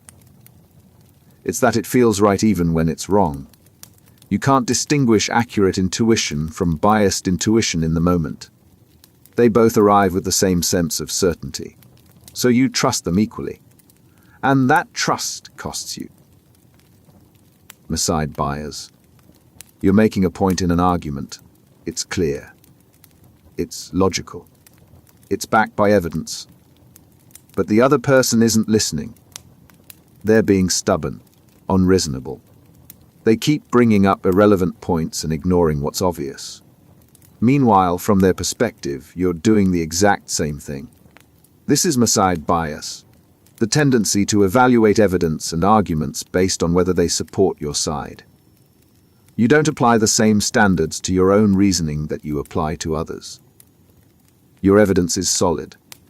Theirs is flawed. Your logic is sound. Theirs is weak. Not because you're evaluating fairly, because you're evaluating from your side. The bias is easiest to spot in political debates. Someone on your side makes an argument. You accept it. Someone on the other side makes the same argument, structured the same way, using the same type of evidence. You tear it apart. The argument didn't change. Your evaluation did. Because the first one supported your position and the second one didn't. In families, Myside Bias fuels conflicts that never resolve. A parent and an adult child have different views on how something should be handled. Each one thinks their reasoning is obvious and the other person is being difficult. Neither one considers that they might be applying motivated reasoning. Both are convinced they're being objective. And because both believe they're right and the other is biased, the argument loops endlessly. At work, watch how teams defend their own departments. Your team's budget cut is a catastrophic loss of essential resources. Another team's budget cut is a necessary adjustment. Your team's missed deadline was due to unforeseen challenges. Another team's missed deadline is poor planning. The situations are parallel. The judgments aren't, because you're inside one and outside the other. What makes Myside Bias so hard to overcome is that it's invisible from the inside. You genuinely believe you're thinking clearly. The other side is the one being biased. And because everyone experiences this same certainty, no one backs down. Both sides think they're the reasonable one dealing with someone unreasonable. And that mutual conviction makes resolution impossible. False consensus effect. You hate a popular show, so you assume most people secretly agree with you. You love a band no one's heard of. You're surprised they're not bigger because clearly everyone would love them if they just gave it a chance. You have a strong political opinion. You assume it's the majority view. It's not, but your brain keeps telling you it is. This is the false consensus effect, the tendency to overestimate how many people share your beliefs, preferences, and behaviors. You don't think your views are unusual. You think they're common sense. And because they feel obvious to you, you assume they're obvious to everyone else too. The effect shows up in everyday preferences. You think pineapple on pizza is disgusting, so you assume most people agree. When you find out plenty of people like it, you're genuinely confused. How? It's obviously bad. Except it's not obvious. It's just your preference. But your brain projected that preference onto the majority. In politics, false consensus becomes dangerous. You surround yourself with people who think like you. Your social media shows you content that aligns with your views. So you start believing your political stance is mainstream. Then an election happens. Your side loses. And you're shocked. How could this happen? Everyone you know agrees with you. But everyone you know isn't everyone. Your bubble isn't the world. The false consensus just made it feel that way. At work, the effect shapes assumptions about company culture. You think working late is excessive and everyone else must feel the same way. So you're surprised when a policy encouraging long hours gets support. Or you think a certain management style is clearly dysfunctional. But when you raise concerns, you find out most people are fine with it. You weren't reading the room. You were projecting your view onto it. Even in small decisions, false consensus misleads. You think a restaurant is overrated. You assume your friends will agree. You suggest going somewhere else, expecting support. Instead, everyone wants to go there. You're the outlier. But until that moment, you thought you were voicing the majority opinion. The mechanism is simple. Your own perspective is the most accessible data point you have. You experience your thoughts constantly, so they feel normal, universal. And because you don't have direct access to everyone else's inner experience, you fill in the gaps with your own. You're not trying to be self-centered. You're just using the information available. But that information is biased toward you. And mistaking your view for the common view doesn't make you insightful. It just makes you wrong about what other people think. Bias blind spot. Everyone else is biased. You see it clearly. They let emotions cloud their judgment. They cherry-pick evidence. They believe what they want to believe. It's obvious. But you're different. You evaluate things fairly. You follow the evidence. You're aware of biases, so you avoid them. Right? Wrong. This is the bias blind spot, the tendency to recognize bias in others while remaining blind to it in yourself. It's not humility. It's the opposite. It's the belief that awareness of bias makes you immune to it. It doesn't. Studies show this consistently. People can accurately identify biased reasoning in others.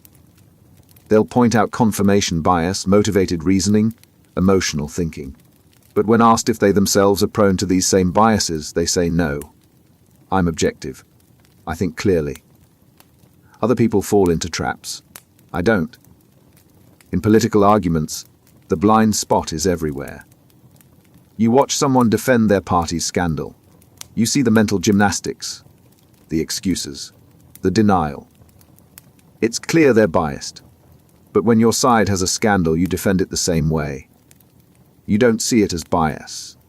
You see it as context, as understanding the full picture. The other side is making excuses. You're being fair. At work, watch how managers evaluate performance. A manager criticizes an employee for showing favoritism. The manager is right.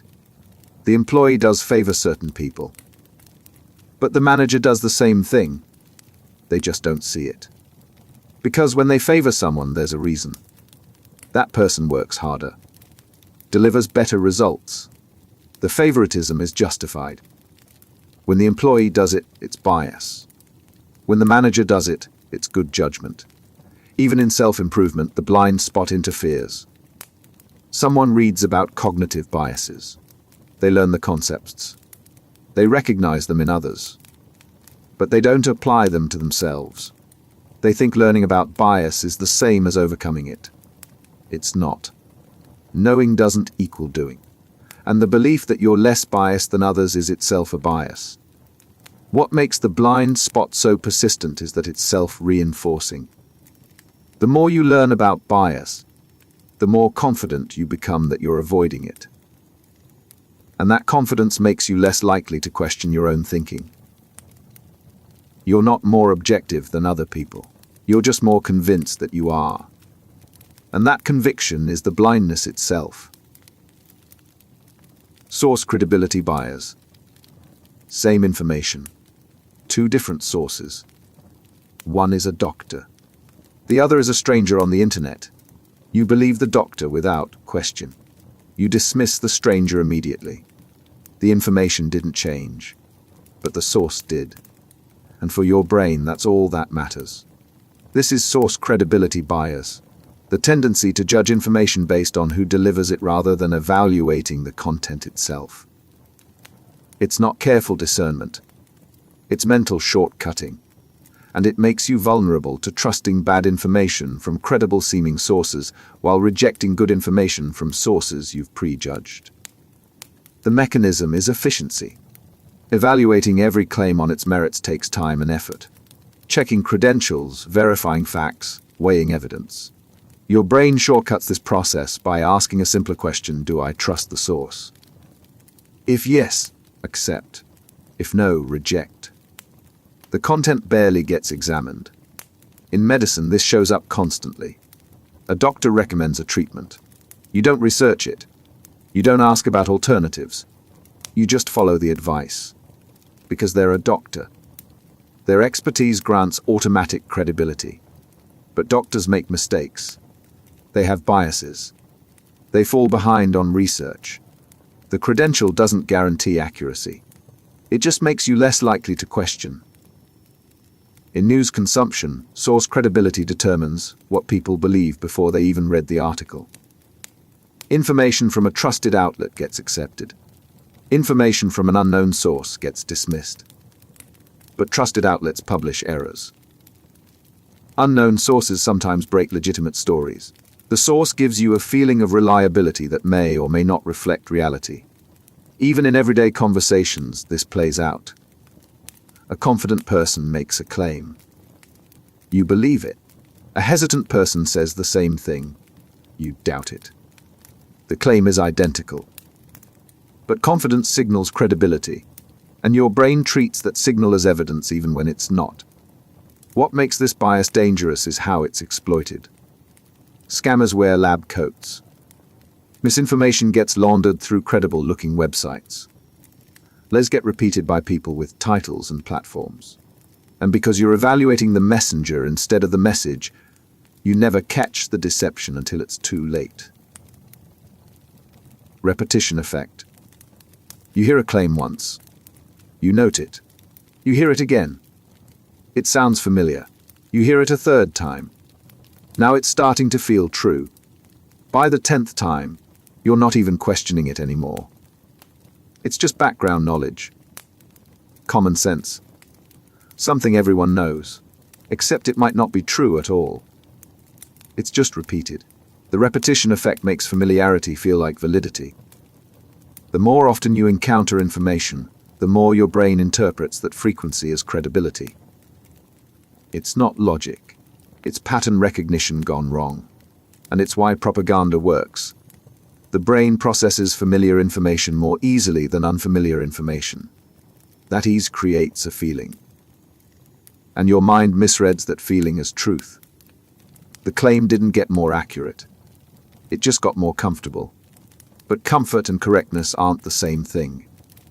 In advertising, this is the entire strategy. A slogan gets repeated until it feels true. Buy this, live better. Use this, look younger. The claims aren't proven. They're just hammered into your consciousness until your brain stops resisting and starts accepting. You don't believe because you verified. You believe because you're tired of questioning. In politics, repetition turns talking points into perceived facts. A narrative gets pushed across every channel, every speech, every interview. The same phrases, the same framing.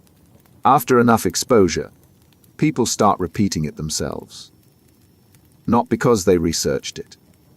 Because they've heard it so many times it feels like established knowledge. Even in relationships, repetition shapes beliefs. Someone tells you the same story about themselves over and over. Each time, you accept it a little more. Eventually, you stop questioning the details.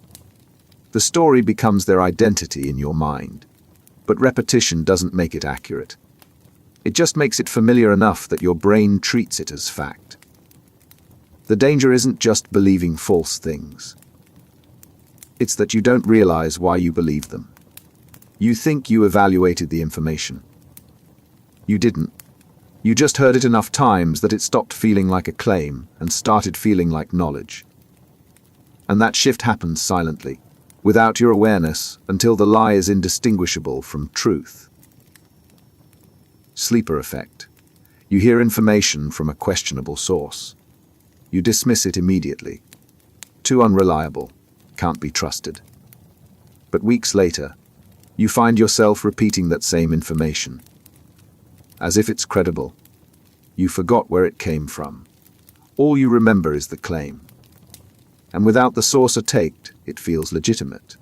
This is the sleeper effect, where information from a non-credible source initially gets rejected but gradually becomes accepted over time. The brain separates content from context. And once that separation happens, the dubious origin fades while the information stays. Unreliable claims become believable simply because you forgot they were unreliable. The mechanism is memory decay. When you first encounter information, you remember both the claim and the source. The source taints the claim, so you reject it. But memory doesn't decay evenly. The source fades faster than the content. Eventually, you're left with the claim floating free in your mind, stripped of its original context. And without that context, you have no reason to doubt it. In misinformation, the sleeper effect is devastating. Someone shares a fake story. You see it's from a disreputable site. You dismiss it. But the claim lingers. Weeks later, the story resurfaces in your memory. Except now, you've forgotten it came from a bad source. You might even misattribute it to a credible outlet. The false information becomes true in your mind simply because you forgot why you initially doubted it. At work, this shows up in decision-making. A colleague with a history of bad ideas proposes something. You reject it. But later, in a meeting, the same idea surfaces. You've forgotten who proposed it. It sounds reasonable. You support it. Not because the idea improved. Because the unreliable source got erased from your memory, leaving only the proposal. Even in personal relationships, the effect distorts perception. Someone you distrust tells you something negative about a third person. You dismiss it as gossip. But months later, that negative impression lingers. You can't remember exactly why you think poorly of the person. You just do. The sleeper effect smuggled the judgment into your mind by separating it from its questionable source. What makes this insidious is its invisibility. You don't feel like you're changing your mind. You feel like you're remembering something you always knew. The source's unreliability, which should have been a permanent red flag, becomes a temporary detail your brain discards. And once it's gone, the misinformation stands on its own, unchallenged and believed. Heuristic processing. Why think deeply when you can think quickly? A decision needs to be made. Instead of analyzing every factor, weighing every option, considering every outcome, you take a shortcut. Does it feel right? Does it match a pattern you've seen before? Good enough. Move on. This is heuristic processing, relying on mental shortcuts instead of thorough analysis. It's not laziness. It's efficiency. But efficiency comes at a cost. And that cost is accuracy. Heuristics work when the shortcut aligns with reality. If something looks dangerous and actually is dangerous, the quick judgment saves you. But heuristics fail when the shortcut misleads you. And they mislead you more often than you realize. In hiring, heuristics dominate decisions. A resume comes in. Instead of thoroughly evaluating skills and experience, the brain takes shortcuts. Did they go to a good school? Do they look the part? Do they remind you of someone successful? If the answers feel right, you move forward. If not, you pass. The heuristic isn't predictive. It's just fast. And fast feels like decisiveness. In consumer choices, heuristics drive purchases. You need a product. You see two options. One is more expensive. Your brain uses price as a heuristic for quality. More expensive must be better. So you buy it. Maybe it is better. Maybe it's just marked up. The heuristic didn't tell you. It just gave you a reason to stop thinking. Even in social judgments, heuristics shape impressions. You meet someone briefly. They smile, make eye contact, speak confidently. Your brain uses these cues as heuristics for trustworthiness. You decide they're reliable, but smiling and confidence don't guarantee honesty. They're just signals your brain treats as shortcuts. And those shortcuts can be manipulated by anyone who knows what signals to send. The problem isn't that heuristics exist. It's that people don't realize when they're using them. You think you made a careful decision. You didn't. You used a shortcut. And because the shortcut happened automatically, you never noticed it was a shortcut at all. You just moved from question to answer without recognizing that the path you took skipped most of the analysis. And that skip is where the errors hide. Epistemic certainty. You don't just believe it. You know it. There's no doubt. No room for revision. The evidence is clear. The logic is airtight. Anyone who disagrees isn't offering an alternative perspective. They're wrong, and you're certain of that too. This is epistemic certainty, the feeling of absolute confidence in your knowledge. It's not based on how much you actually know. It's based on how much doubt you're willing to tolerate.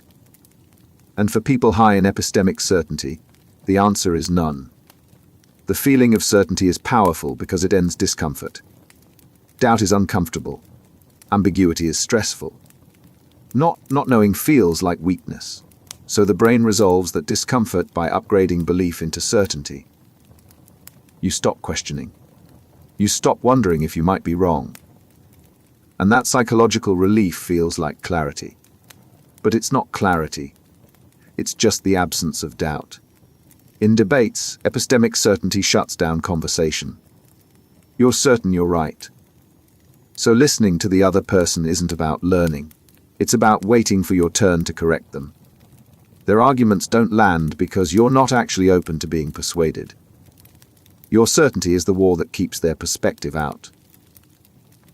At work, leaders with high epistemic certainty become liabilities. They make decisions with complete confidence, even when the data is unclear. They dismiss warnings because they're certain they understand the situation. And when things go wrong, they don't reconsider their approach. They blame execution, bad luck, or other people. Because their certainty makes the idea that they were wrong feel impossible. Even in everyday decisions, epistemic certainty prevents growth.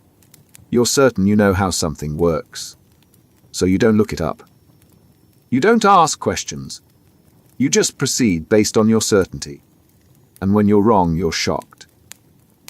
Because the feeling of certainty was so strong, you assumed it reflected reality. It didn't. It just reflected your unwillingness to doubt yourself. What makes epistemic certainty dangerous is that it feels like knowledge. You're not being arrogant, you're being confident.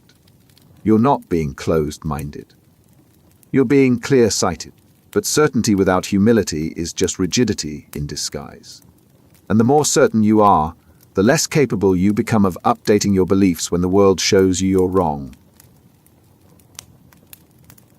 Intolerance of ambiguity. Gray areas are unbearable. Either it's one way or it's the other. Either someone is good or they're bad. Either a decision is right or it's wrong. The idea that it could be both or neither, or something in between, that's too uncomfortable. So you force everything into clear categories, even when reality doesn't fit. This is intolerance of ambiguity, the inability to sit with uncertainty or complexity. It's not preference for clarity. It's compulsion toward it. And that compulsion makes nuance feel like noise instead of information. People with low tolerance for ambiguity make faster decisions. That sounds efficient. But speed comes from skipping complexity, not from understanding it. They don't weigh trade-offs because trade-offs are ambiguous. They don't consider exceptions because exceptions blur categories. They just choose the option that feels most definitive and move on. In moral judgments, intolerance of ambiguity creates black and white thinking. A person makes a mistake. Instead of seeing them as flawed but capable of growth, you categorize them. They're bad. Done. The ambiguity of human complexity, the reality that people contain contradictions, gets flattened into a simple label. And once the label is applied, everything they do gets filtered through it. In workplaces, this shows up in rigid rule following. A policy exists. Someone encounters a situation where the policy doesn't quite fit. A person tolerant of ambiguity would adapt. A person intolerant of it applies the rule anyway. Because the rule is clear and the situation is messy. And clear feels safer than messy, even when messy is more accurate. Even in personal relationships, intolerance of ambiguity damages connection. Your partner does something thoughtful but also something thoughtless in the same week. Instead of holding both realities, you collapse them into one judgment. Either they care or they don't. You can't sit with the ambiguity that they care imperfectly. So you choose a narrative. And that narrative, however clean, erases the complexity of the actual person. The drive to eliminate ambiguity doesn't make you decisive. It makes you simplistic. And simplistic thinking doesn't clarify reality. It distorts it. Because reality is ambiguous. People are contradictory. Situations are complex. And forcing that complexity into neat categories doesn't resolve it. It just makes you blind to everything that doesn't fit the frame you've chosen. Closed-mindedness. Someone brings you new information. It contradicts what you believe. You don't consider it. You don't weigh it. You just shut it down.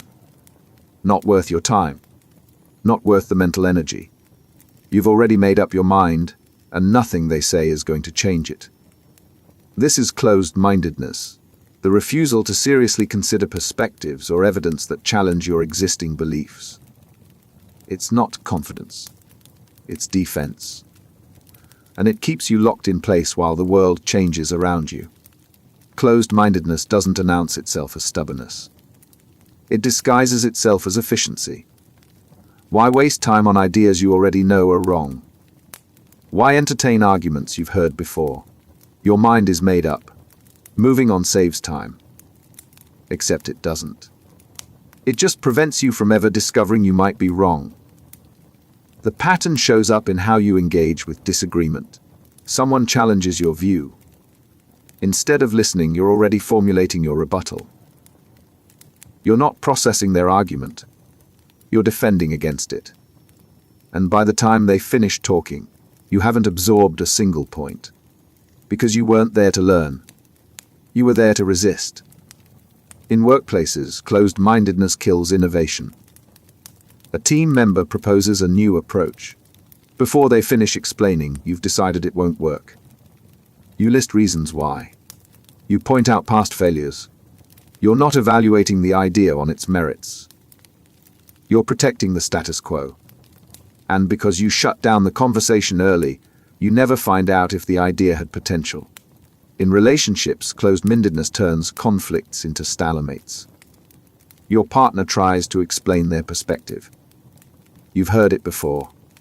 You know where it's going. So you stop listening. You interrupt. You dismiss. The conversation ends not because the issue was resolved, but because you refuse to engage. And the problem festers unaddressed because one person decided the discussion was over before it began. Even in learning, closed-mindedness creates blind spots. You encounter information that challenges what you were taught. Instead of investigating, you reject it outright. It conflicts with what you know. So it must be wrong, but what you know might be incomplete, or outdated, or just plain incorrect. Closed-mindedness keeps you from finding out. Because finding out would require admitting you don't already have all the answers. Belief echo. The evidence is overwhelming. Your belief was wrong. You accept that. You update your view. You move on. Except you don't. Not completely. Because even after you consciously abandon a belief, it leaves traces. Echoes. And those echoes keep influencing you long after the belief itself is gone. This is belief echo, the residual effect of discredited beliefs. You're not actively holding the belief anymore, but it shaped your thinking for so long that its influence persists. Like a song stuck in your head even after the music stops. The effect is subtle because it doesn't feel like a belief. It feels like intuition. You've logically accepted that X isn't true. But when decisions come up, you still lean toward choices consistent with X. Not because you believe it. Because your mind was wired around it for years, and that wiring doesn't disappear the moment you change your conscious position. In investing, this shows up after market corrections. Someone believed a stock was overvalued. They were right. The stock crashed. They updated their view. The company is now undervalued. A goodbye. But they can't bring themselves to purchase it. The old belief that it was a bad investment still echoes. Even though the facts changed, the gut feeling didn't. And that echo costs them the opportunity. In relationships, belief echoes create persistent suspicion. You thought your partner was hiding something. You confronted them. You were wrong. They weren't hiding anything. You believe them now. But the doubt lingers. Not as an active belief. As a background hum. A slight hesitation when they're vague about plans. A moment of tension when they check their phone. The belief is gone. The echo remains. At work, someone earns a reputation early on. Unreliable. Disorganized. Whatever the label was. Then they improve. Dramatically. Everyone acknowledges it. The old belief is retired. But when assignments come up, people still hesitate to give them high-stakes projects. The belief echo makes them seem riskier than they actually are. Even though the evidence says otherwise. What makes belief echoes so persistent is that they operate below conscious awareness. You're not choosing to let the old belief influence you. You've genuinely moved past it. But the years you spent thinking that way carve pathways in your mind. And those pathways don't vanish just because you've consciously chosen a different route. The echo keeps pulling you back toward patterns you thought you'd left behind. Rumor acceptance. You hear something about someone. It's unverified. You don't know the source. You haven't checked the facts. But it sounds plausible. And plausible is enough. You repeat it. You believe it. And when someone asks if it's true, you hesitate. Because you don't actually know. But by then, you've already treated it like truth. This is rumor acceptance, the tendency to believe and spread unverified information.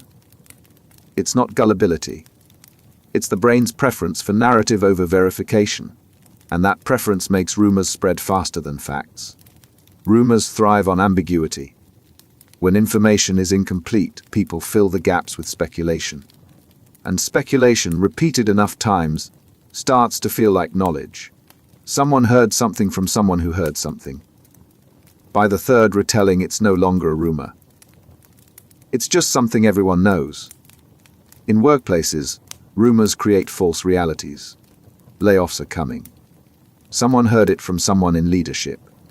It's not confirmed, but people start updating resumes. Morale drops. Productivity suffers. And when the rumor turns out to be false, the damage is already done. Because rumors don't need to be true to have real effects. They just need to be believed. In social circles, rumor acceptance destroys reputations. Someone did something questionable. Maybe. The details are fuzzy, but the story spreads. Each retelling adds details. Confidence grows. And by the time the rumor reaches someone who actually knows the person, it's so entrenched that denying it seems defensive. The rumor becomes the reality regardless of the truth. Even in politics, rumors shape perception more than facts. A candidate did something shady. It's unverified. No credible source confirms it. But it gets repeated. It fits a narrative people already believe, so it spreads. And even when it's debunked, the residue remains. Because people remember the rumor more vividly than the correction. The mechanism is simple. Verifying information takes effort. Accepting it doesn't. And when a rumor aligns with what you already suspect or want to believe, verification feels unnecessary. You're not looking for truth. You're looking for confirmation. And rumors, built from ambiguity and repetition, provide exactly that. They give you a story that feels complete even when the facts never were. Pseudo-Profound bullshit receptivity. Someone speaks in vague abstractions. They string together big words that sound meaningful but don't actually say anything. You nod. You're impressed. It feels deep. Profound, even. You don't understand it, but that's the point, right? Profound things aren't supposed to be simple. This is pseudo-profound bullshit receptivity, the tendency to perceive meaningless statements as deep or insightful. It's not about intelligence. It's about mistaking complexity for profundity. And that mistake makes you vulnerable to anyone who's learned to dress up nonsense in sophisticated language. The effect works because profundity is hard to define. You know it when you feel it, and certain linguistic patterns trigger that feeling. Abstract nouns, uncommon words. Metaphysical references. String them together and even gibberish can feel meaningful. The content doesn't matter. The style does. In self-help spaces, this shows up constantly. A speaker delivers a talk filled with phrases like aligning your energy with universal intention, or transcending the illusion of separateness. It sounds deep. People take notes. They share quotes. But if you pause and ask what any of it actually means, the meaning evaporates. It was never there. Just vibes dressed up as wisdom. In business, pseudo-profundity masquerades as strategy. A consultant presents a plan using terms like synergistic optimization and paradigm-shifting integration frameworks. Executives nod. It sounds cutting edge. But strip away the jargon and there's no substance. Just expensive words arranged to sound important. Even in everyday conversations, people deploy pseudo-profundity to sound smarter. They drop references to concepts they barely understand. They use unnecessarily complex language when simple words would work. And it works. Because listeners mistake the effort to decode the statement for the depth of the statement itself. The danger isn't just wasted time. It's misplaced trust. When you mistake bullshit for insight, you elevate people who are good at sounding smart over people who are actually knowledgeable. You follow advice that's designed to impress rather than inform.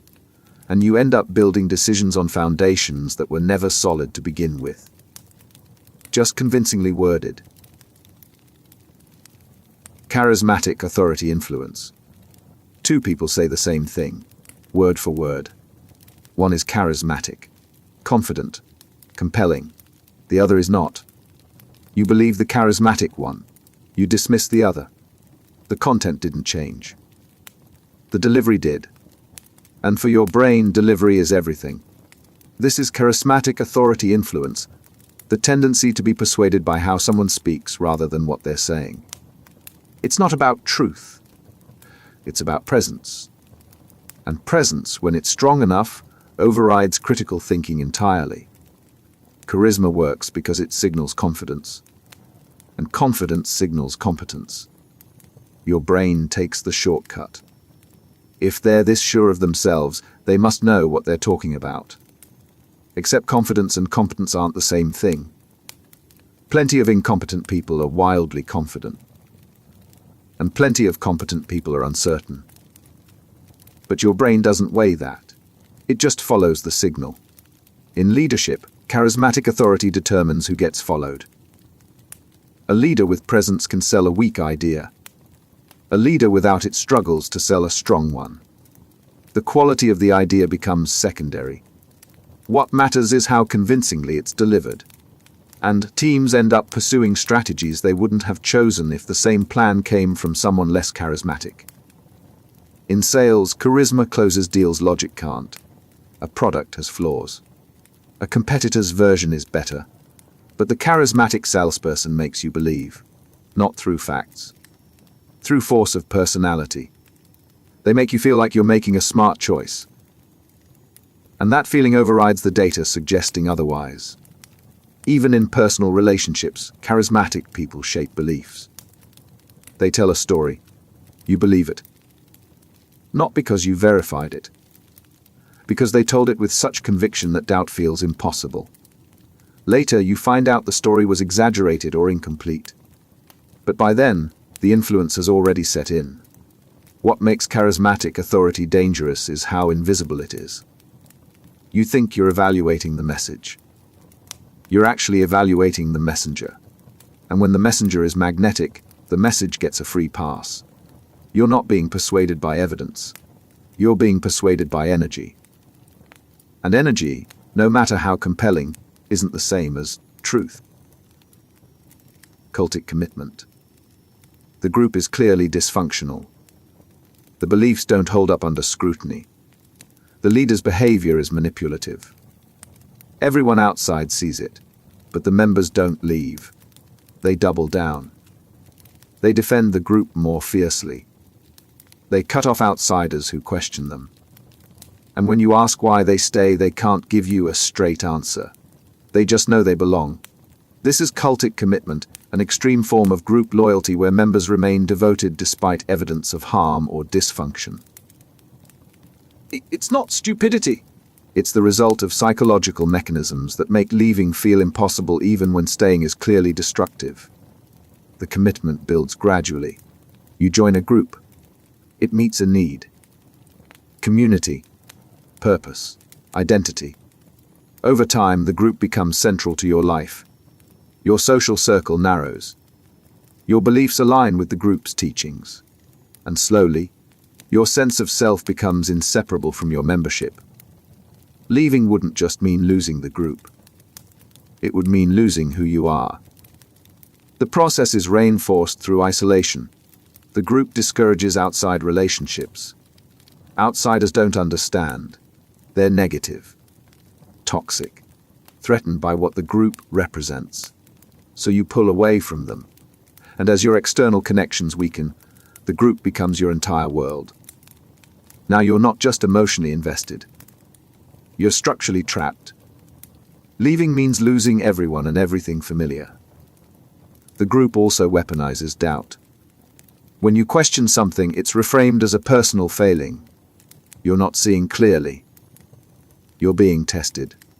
Your doubt isn't evidence the group is wrong. It's evidence you need to commit harder. So instead of trusting your instincts, you suppress them. And that suppression deepens the commitment.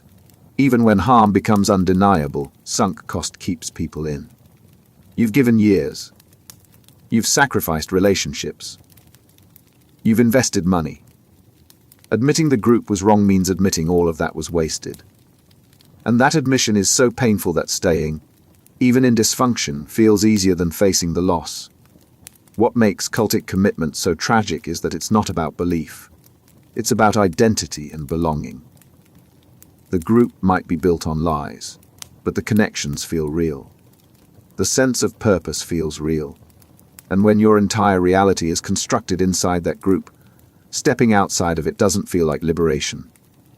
It feels like annihilation. So you stay. Not because you can't see the problems, because leaving would mean losing yourself. Thought reform susceptibility. It starts small. A suggestion here, a reframing there. You're told your way of thinking is holding you back. The group has a better way. At first, you're skeptical, but the message is consistent, repeated, reinforced, and slowly, without noticing the shift, your thoughts start to align with theirs. Not because you were convinced by evidence, because the environment made resistance exhausting. This is thought reform susceptibility, vulnerability to systematic influence that reshapes how you think. It's not brainwashing in the dramatic sense. It's gradual pressure applied until your mental frameworks bend. And once they bend, they don't always snap back. The process works through controlled information. You're surrounded by a single perspective. Dissenting voices are filtered out. Alternative viewpoints are dismissed as dangerous or misguided. Over time, your baseline for normal shifts. What once seemed extreme now feels reasonable, not because it changed, because your reference point did. In high-pressure workplaces, thought reform shows up as culture indoctrination. A company has a philosophy. Work hard, sacrifice personal time, embrace the grind. At first, it feels excessive, but everyone around you lives it. Leadership celebrates it. Dissenters leave or get pushed out. Eventually, you start defending the philosophy yourself, not because you chose it, because the environment made it the only acceptable way to think. In relationships, thought reform can turn controlling behavior into accepted norms. A partner isolates you from friends. At first, you resist, but they frame it as protection. Your friends are negative influences. They don't understand the relationship. Over time, you adopt their perspective. You start believing isolation is care. The thought reform didn't announce itself. It just quietly rewired what you consider normal. Even in social movements, thought reform operates. A community has strict ideological boundaries. Certain questions can't be asked. Certain doubts can't be voiced. You start self-censoring. Not because you agree with the boundaries, because crossing them brings consequences. And after enough self-censorship, you forget you're doing it. The reformed thoughts feel like your own. What makes thought reform insidious is its invisibility. You're not aware you're being shaped. You just notice over time that you think differently. And because the change was gradual, you assume it was growth. But growth implies choice. Thought reform removes the choice before you realize it was ever on the table. Certainty illusion. You know exactly what happened. You were there. You saw it. You remember it clearly. Except someone else was there too, and they remember it completely differently. One of you is wrong. You're certain it's not you. But certainty and accuracy aren't the same thing. And the more certain you feel, the less likely you are to question whether your certainty is justified. This is the certainty illusion, the feeling of confidence in your knowledge that far exceeds its actual reliability. Your memory feels vivid. Your understanding feels complete. But feelings don't reflect reality. They just reflect how strongly your brain has committed to a particular interpretation. Memory is the clearest example. You remember an event in detail. The conversation, the setting, what people said. The memory feels like a recording. But it's not. It's a reconstruction. And each time you recall it, you rebuild it slightly differently. But the vividness doesn't fade. So you mistake that vividness for accuracy. You're certain you remember it right. You don't. In arguments, certainty illusion makes compromise impossible. You're certain you're right. The evidence is clear. The logic is sound. Anyone who disagrees is either misinformed or dishonest. The possibility that you might be wrong doesn't even register, because your certainty feels like proof. And when certainty is this strong, doubt feels like weakness instead of wisdom. At work, certainty illusion drives bad decisions. A leader is certain a strategy will work. They've thought it through. They've considered the angles. Their confidence is absolute. So when team members raise concerns, those concerns get dismissed. Not because they were evaluated and found wanting, because the leader's certainty left no room for doubt.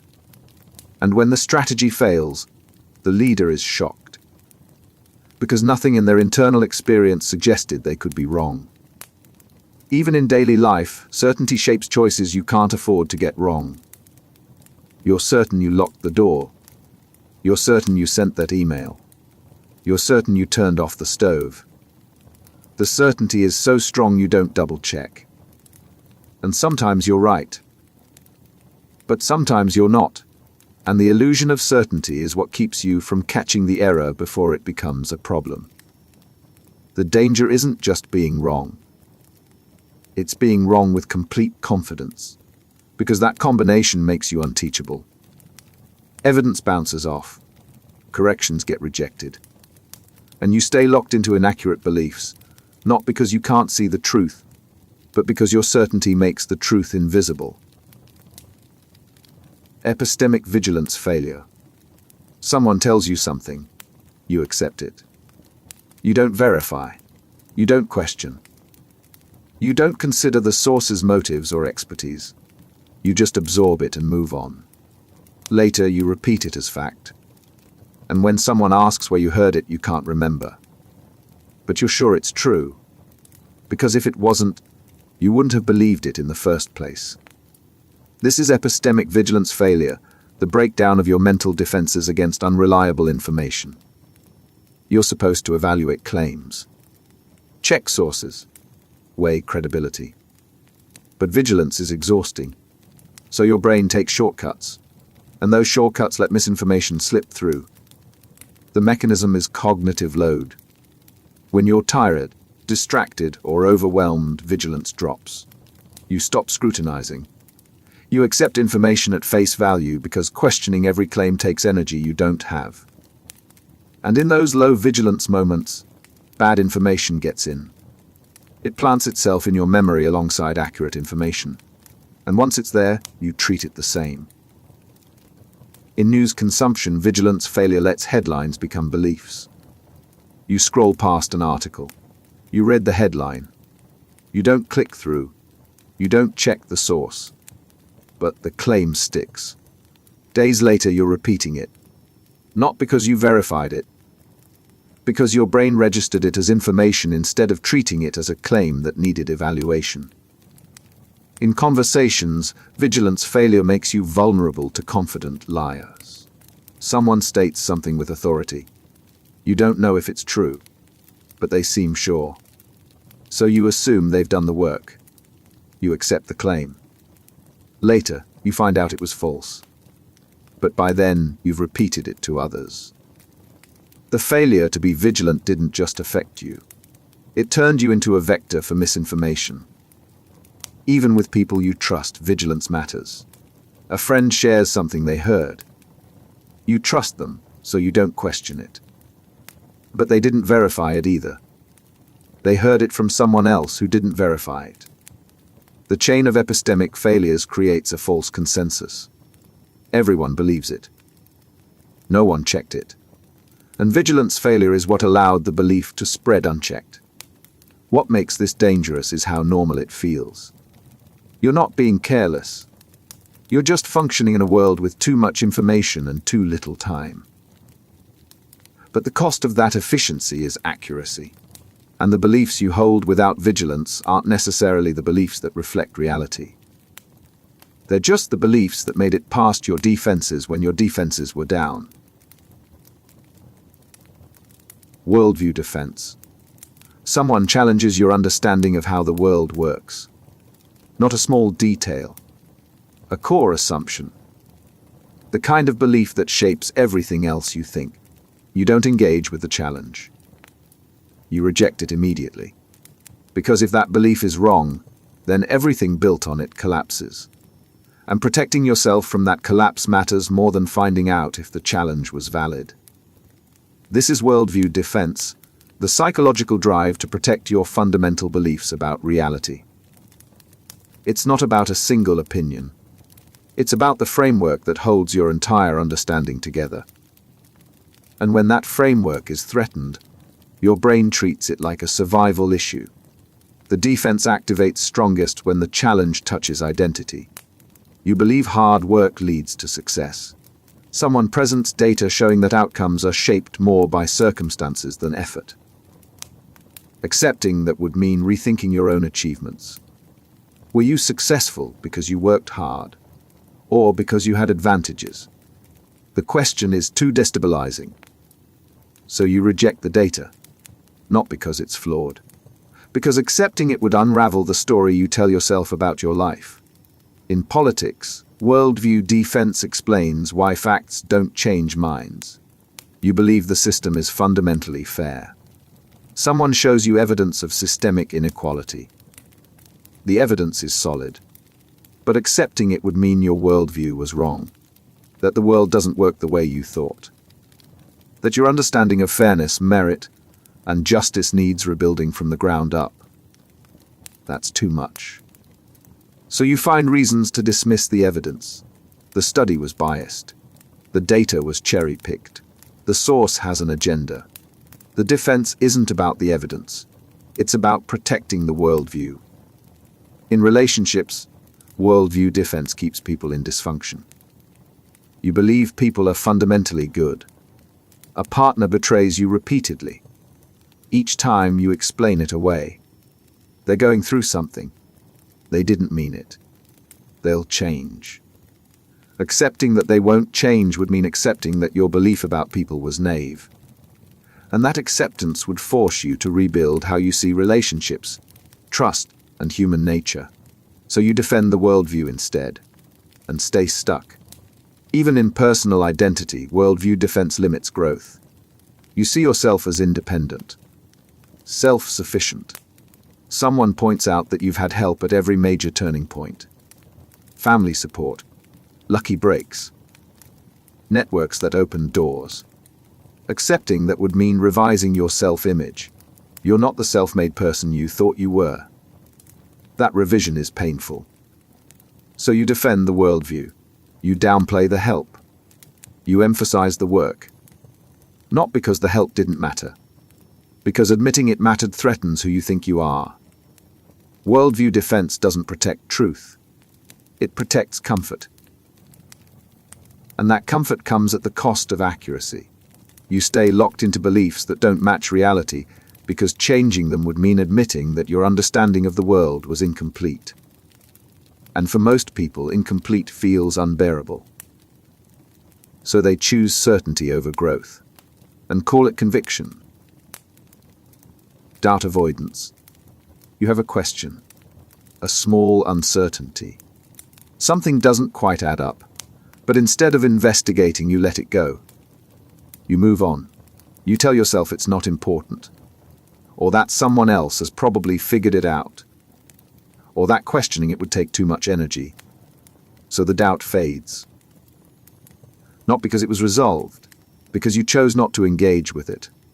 This is doubt avoidance, the tendency to suppress uncertainty rather than address it. It's not confidence. It's the refusal to sit with not knowing. And that refusal keeps you locked into beliefs that might not hold up under scrutiny. Doubt is uncomfortable. It creates tension. It demands resolution. And resolving doubt requires effort. You have to investigate, reconsider. Sometimes admit you were wrong. Avoidance is easier. So your brain offers an out. Ignore the doubt. Distract yourself. Focus on something else. And the doubt, unexamined, eventually stops nagging. You didn't resolve it. You just stopped hearing it. In relationships, doubt avoidance keeps people from confronting problems.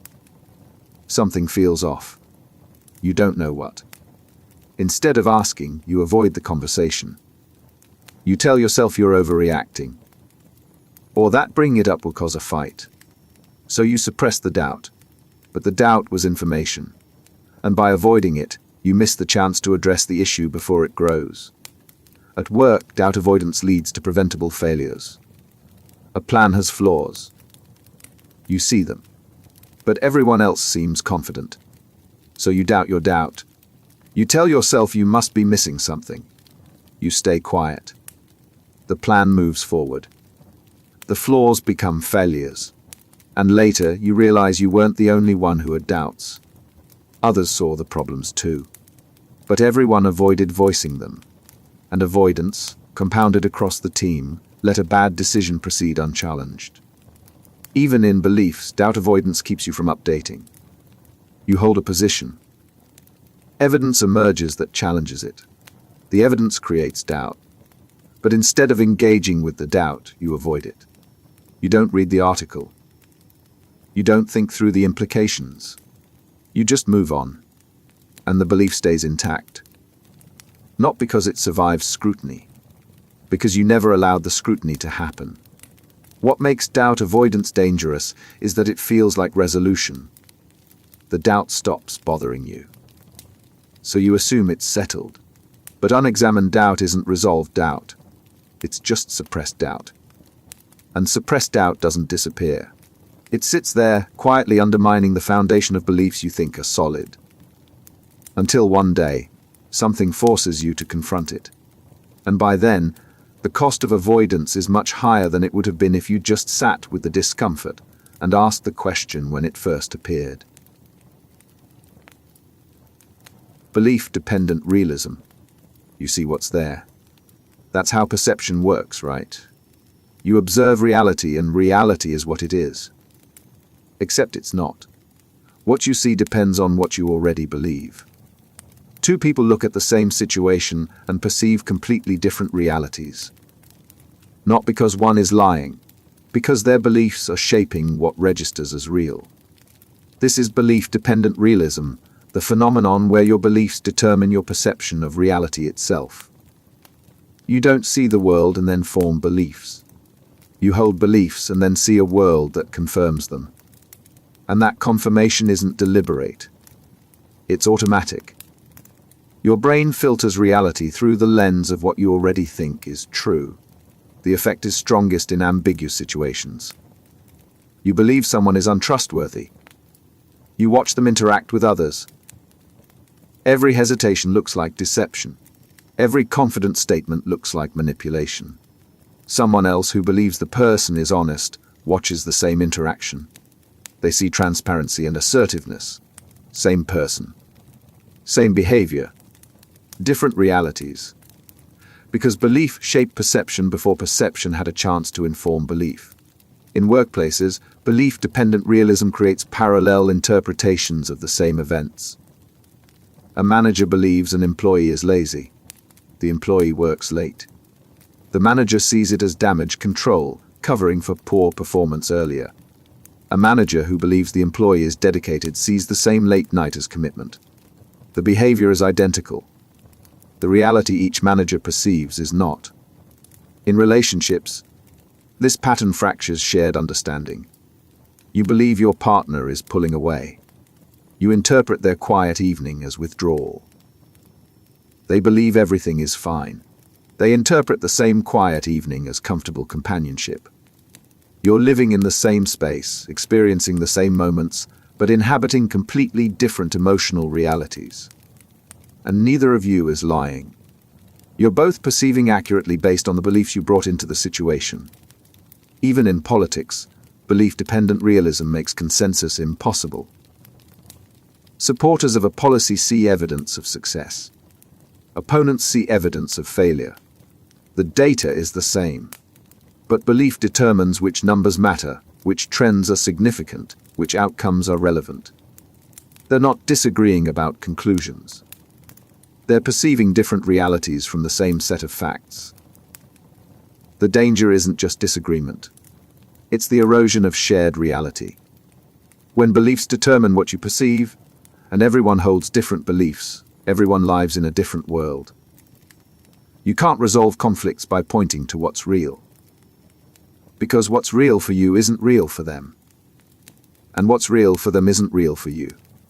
Belief-dependent realism doesn't just divide opinions. It divides reality itself. And once reality fractures, finding common ground becomes almost impossible.